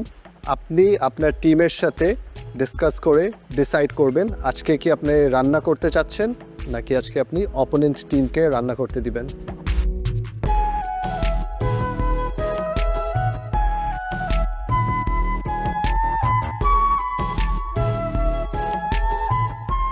কি ডিসাইড করলেন? আজকে আমরা বসে বসে ওদের রান্না দেখব। How obvious. শেফ যখন আমাকে আর সাফায়াতকে ডাকলো, তো দেন যখন টসটা আমার ভাগ্যে আসলো, তো সবার ডিসিশন নিয়েই আমি আসলে ডিসিশনটা নিয়েছি। টসটা অসিদ্ধা জিতে নেন, আজকে রান্না করতে হবে। তখন চিন্তা করলাম যাক অন্তত একটা হেসেল বেঁচে গেল, আজকে রান্না করে যাব, টেনশন ফ্রি, কালকে আরামসে বসে বসে মজা দেখবো। আপনারা যার যার কুকিং স্টেশনে চলে যাবেন এবং আপনারা এখানে এসে প্লিজ দাঁড়িয়ে যাবেন।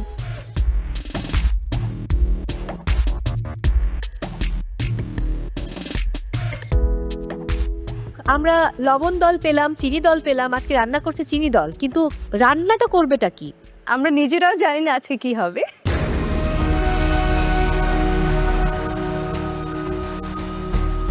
কিন্তু যিনি আসলে জানেন কি হবে আমরা তার কাছ থেকে জেনে আসি।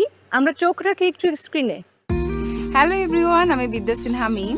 সেরা রাঁধুনির সিজন 8-এ এখন যে টপ 14 আছেন আপনাদের সবাইকে আমার পক্ষ থেকে অনেক অনেক শুভেচ্ছা। আমি জানি আপনারা অনেক লম্বা একটা জার্নি করে আজকে টপ 14-এ আছেন এবং আমি আপনাদের ফুল প্রোগ্রামটাই দেখেছি, খুব এক্সাইটেড ছিলাম যে কবে আসলে আমি আপনাদের হাতের রান্না টেস্ট করতে পারবো। তো সেরা রাঁধুনি থেকে আমাকে বলা হয়েছে আপনাদের উদ্দেশ্যে একটা চ্যালেঞ্জ দিতে, আর সেটা হচ্ছে যে আমার অপছন্দের কোনো একটা খাবার যেটা আমি খাই না একদমই, এরকম কোনো একটা খাবার মানে আপনারা রান্না করবেন এবং সেটা আমি দেখবো যে আমি এটা খেতে পারি কিনা অথবা আপনারা আমাকে খাওয়াতে পারেন কিনা, আর সেটা হচ্ছে মূলা। মানে মূলা দিয়ে কোনো রান্না আমি আসলে খাই না, সেটা দেশে অথবা দেশের বাইরে যেখানে আমি ঘুরতে যাই না কেন আমাকে কেউ খাওয়াতে পারে না। আর আজকের চ্যালেঞ্জ এটাই যে মূলা দিয়ে আপনারা রান্না করবেন এবং আমি দেখতে চাই এই অপছন্দের খাবারটাই আমাকে আপনারা খাওয়াতে পারেন কিনা। সো ডিয়ার পার্টিসিপেন্টস, আমাদের আজকের এপিসোডের তোমাদের টাস্ক হলো পারলে খাওয়াও।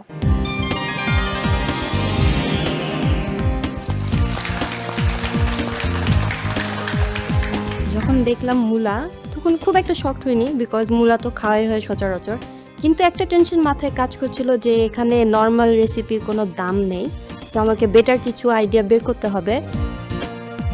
মূলা আমার জামাই এটা পছন্দ করে না, যিনি আজকে আসছে উনিও পছন্দ করে না, কিন্তু আজকে এটা আমার ওনাকে খাওয়াতে হবে and I have to make sure যেন সে এটা পছন্দ করে।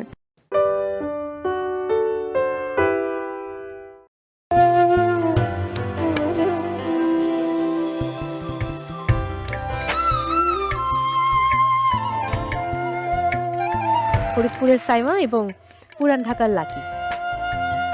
সো জার্নিটা এবারের মতো শেষ হচ্ছে।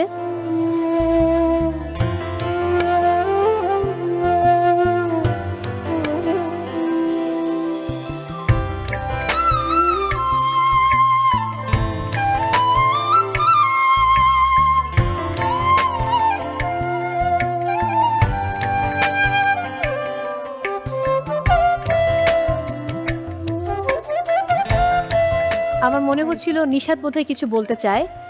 ও যেহেতু আসলে ওর টিমটাকে সুইচ করেছিল, সাইমাকে পাঠিয়ে দিয়েছিল অন্য টিমে। নিশাত আসুন।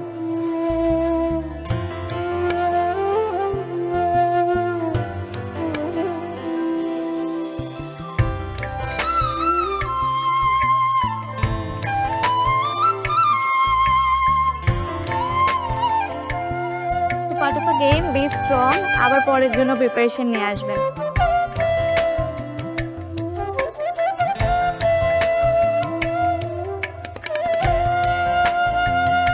Thank you so much.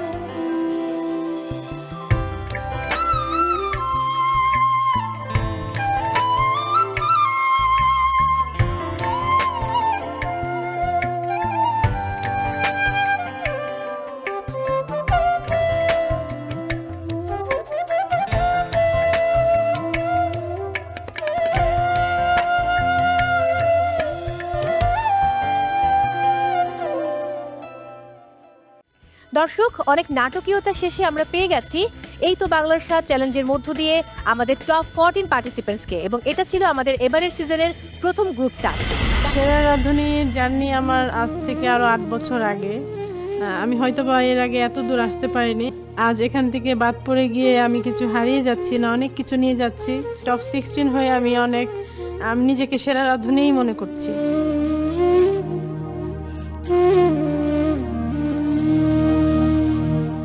সেরা রাঁধুনির জার্নিটা আমার জন্য অনেক ভালো ছিল। আমি যদি সেরা রাঁধুনিতে অংশগ্রহণ না করতাম, আমি আমার বাসা থেকে অনেক দূরেই পর্যন্ত আসতাম না, আর এত মানুষের সাথে আমি মিশতেও পারতাম না।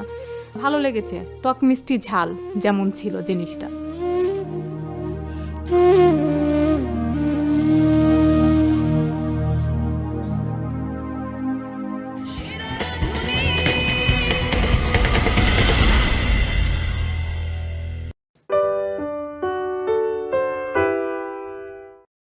কালকে থেকে ভালো হবে সাইমা, আজকে ডু অর ডাই কিন্তু। হ্যাঁ, ইনশাআল্লাহ ভালো হবে। আর মাত্র 5 মিনিটস বাকি আছে, অনলি 5 মিনিটস।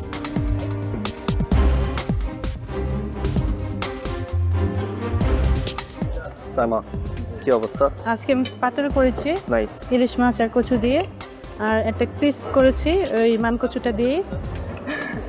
কালকে থেকে ভালো হবে ইনশাআল্লাহ। সাইমা, আজকে ডু অর ডাই কিন্তু। হ্যাঁ, ইনশাআল্লাহ ভালো হবে। Thank you.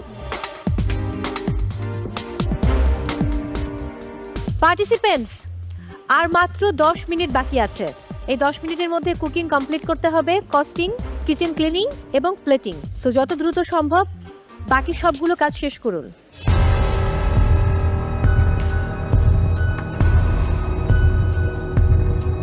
আজকে কনফিডেন্ট মনে হচ্ছে সবাইকে। সাইমা আর লাকি আজকে তাদের ডিফারেন্সেস মানিয়ে নিয়ে একসাথে মোটামুটি ভালোই কাজ করতেছে। নিশাতে কাউন্টার দেখলাম একটা বিফের ডিশ করতেছে। আজকে কিন্তু নিশাতের টিম আর আপনার জানের টিম নেক টু নেক, অলমোস্ট সেম রেসিপি। চিংড়ি দিয়ে, কচুর ডগা দিয়ে একটা কারি টাইপ করতেছে, green in colour, almost same. So ভালোই একটা কম্পিটিশন হবে তাদের মধ্যে। সবাই কি মানে চিংড়ি নিয়ে খেলছে না? মোটামুটি চিংড়ি নেই। নাশিতারা একটা চিকেনের ডিশ করতেছে, আর নিশাদদের দেখলাম একটা বিফের ডিশ করতেছে। প্রেশার কুকারের ভিতরে দেখতে পাই না ভিতরে কি অবস্থা, বাট বিফ দিয়ে তারা রেসিপি করতেছে।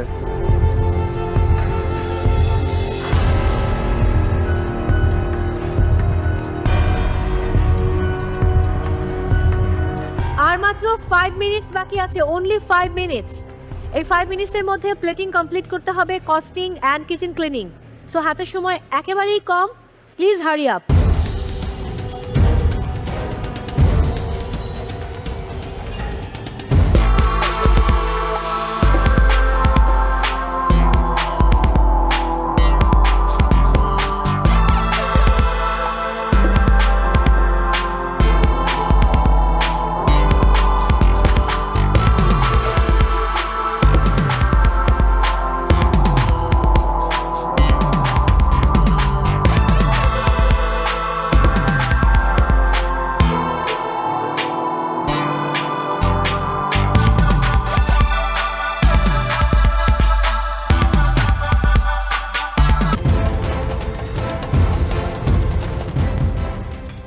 ওকে, কাউন্টডাউন দিচ্ছি।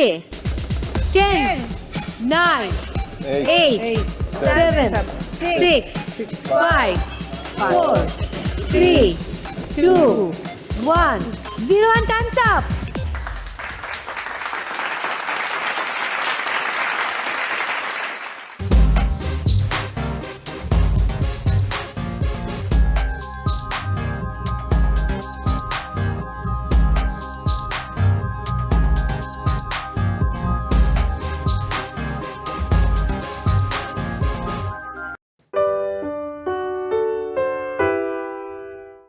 আপনাদের প্লেটিং কনসেপ্ট আইডিয়াটা খুব সুন্দর হয়েছে, একদম দেশীয়।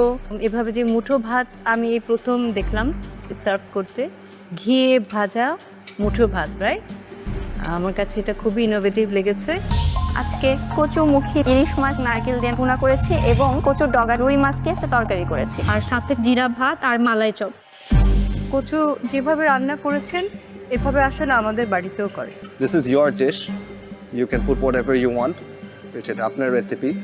My job is to tell you এটা মজা লাগে নাকি লাগে না। And I think কচুর টেস্টটা অনেক ভালো লাগছে। Thank you. চট্টগ্রামের অসিত এবং একই সাথে নওগাঁর জুয়াইরিয়া।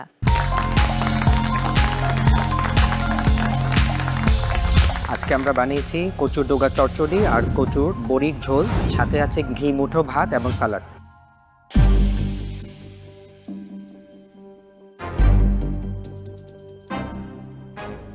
I feel আজকে আপনাদের কনফিডেন্স অনেক হাই ছিল, that's why you guys were not competing আপনাদের গত এপিসোডের সাথে।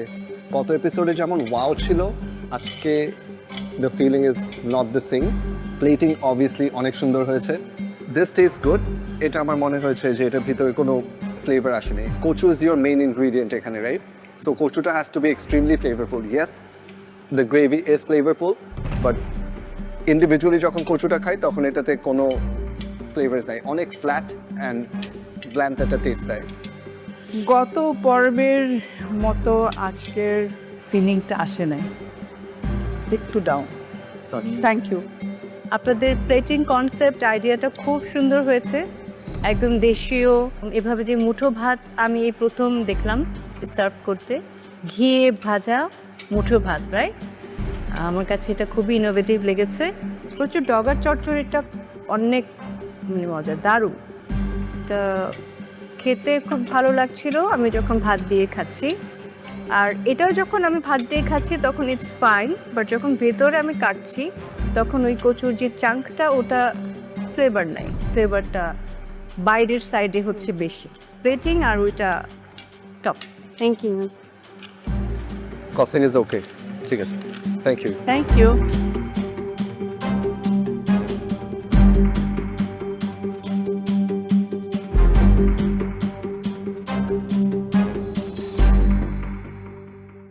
এবারে টিম বি, বগুড়ার তামান্না, ঢাকার দিবা। চলে আসুন আপনাদের রেসিপি নিয়ে।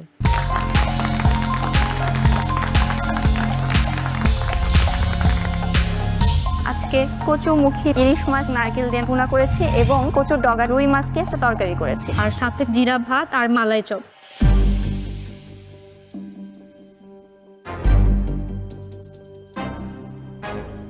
রুই মাছের সাথে এত তরকারি দরকার ছিল না, কচু হারিয়ে গেছে এত বড় বড় তরকারির সাথে।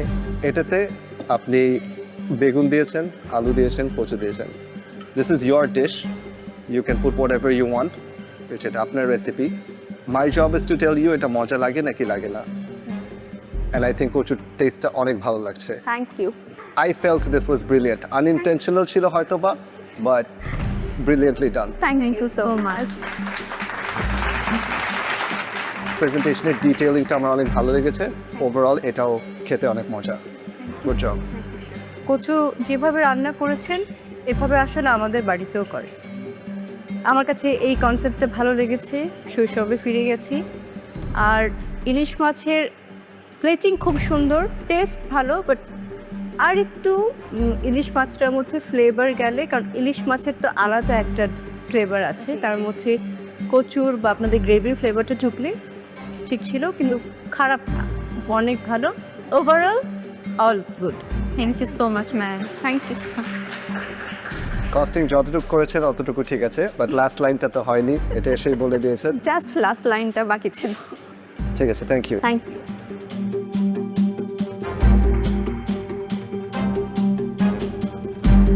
থ্যাংক ইউ দিবা এবং তামান্না।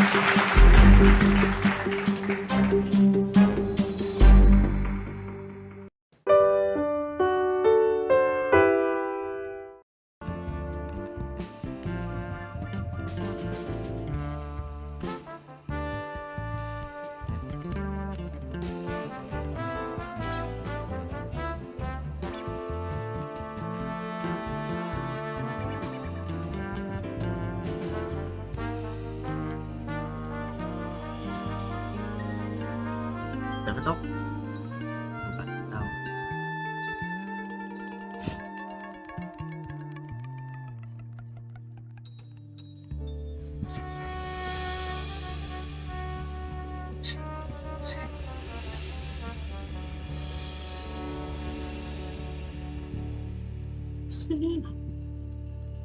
Breathing.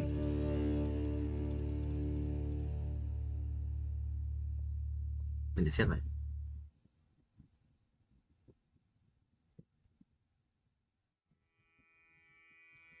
Let's go.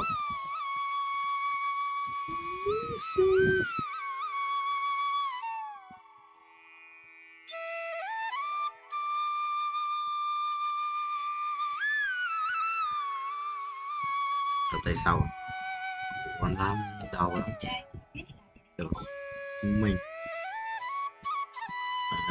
nhận gì đây kìa, là bắt quay rác nữa vậy đi 200 quay rác. Vậy mình đạt được 5 quay rác một lúc bơ nhéo chu phải làm từ từ.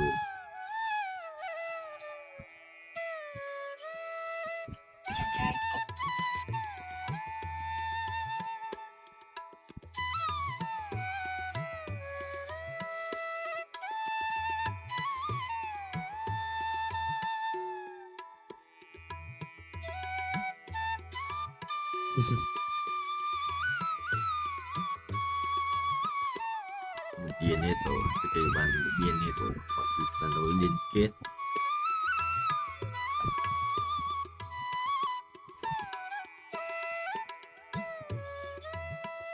cả đi không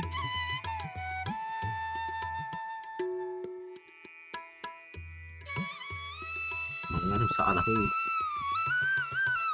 máy để sao có sợ giờ mắt ngoài biết tại mày mà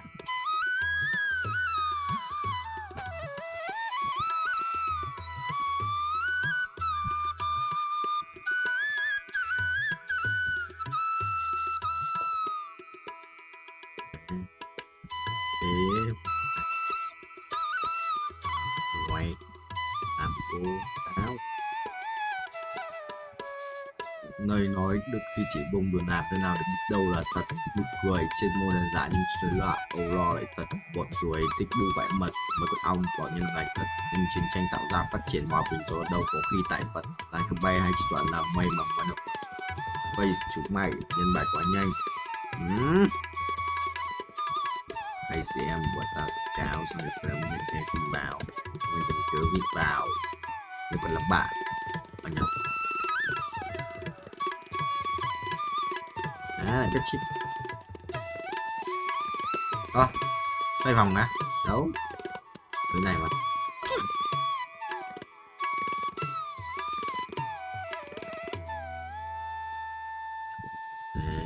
Cái gì?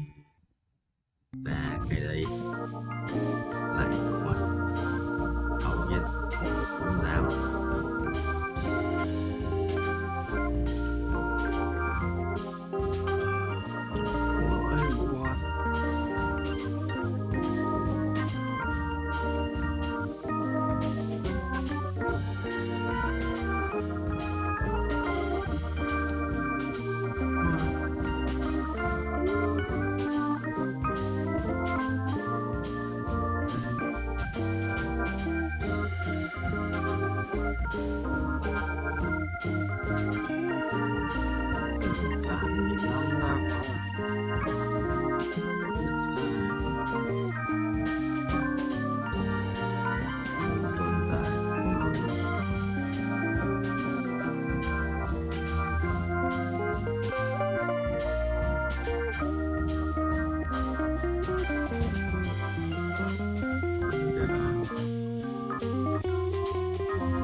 Ai gọi à?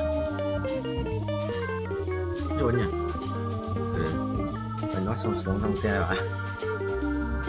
Vừa trong xe đấy.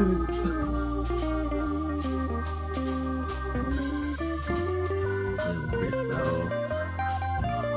Chẳng còn.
Thấy đâu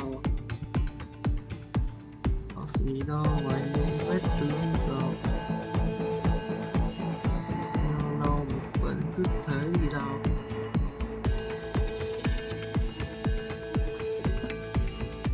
Trộn tuổi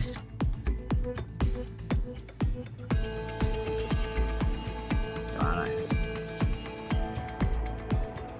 cái này thấy hỏng.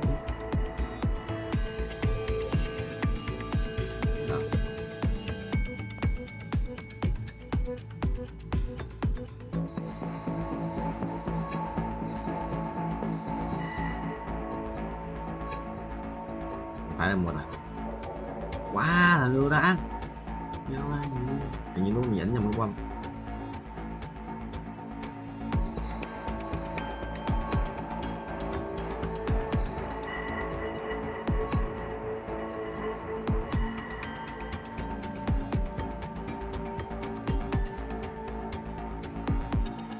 Người ta đã quay trở cả cuộc đời.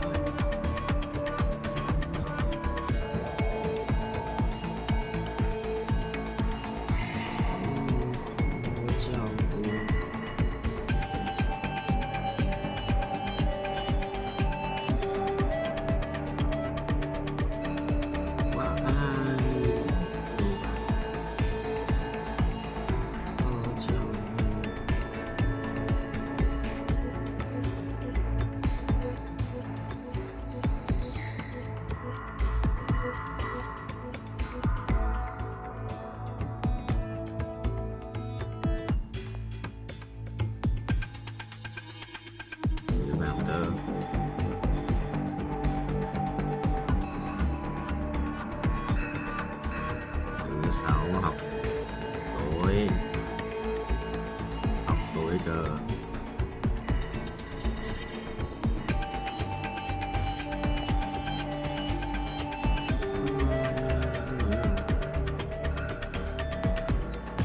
Xong đây.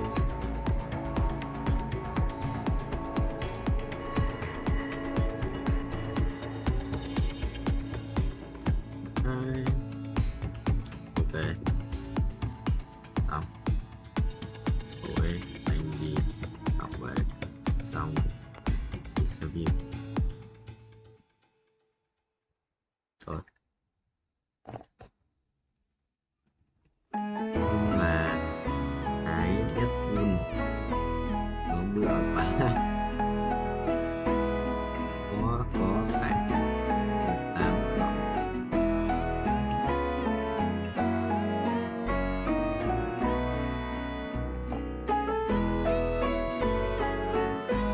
đồ lòng.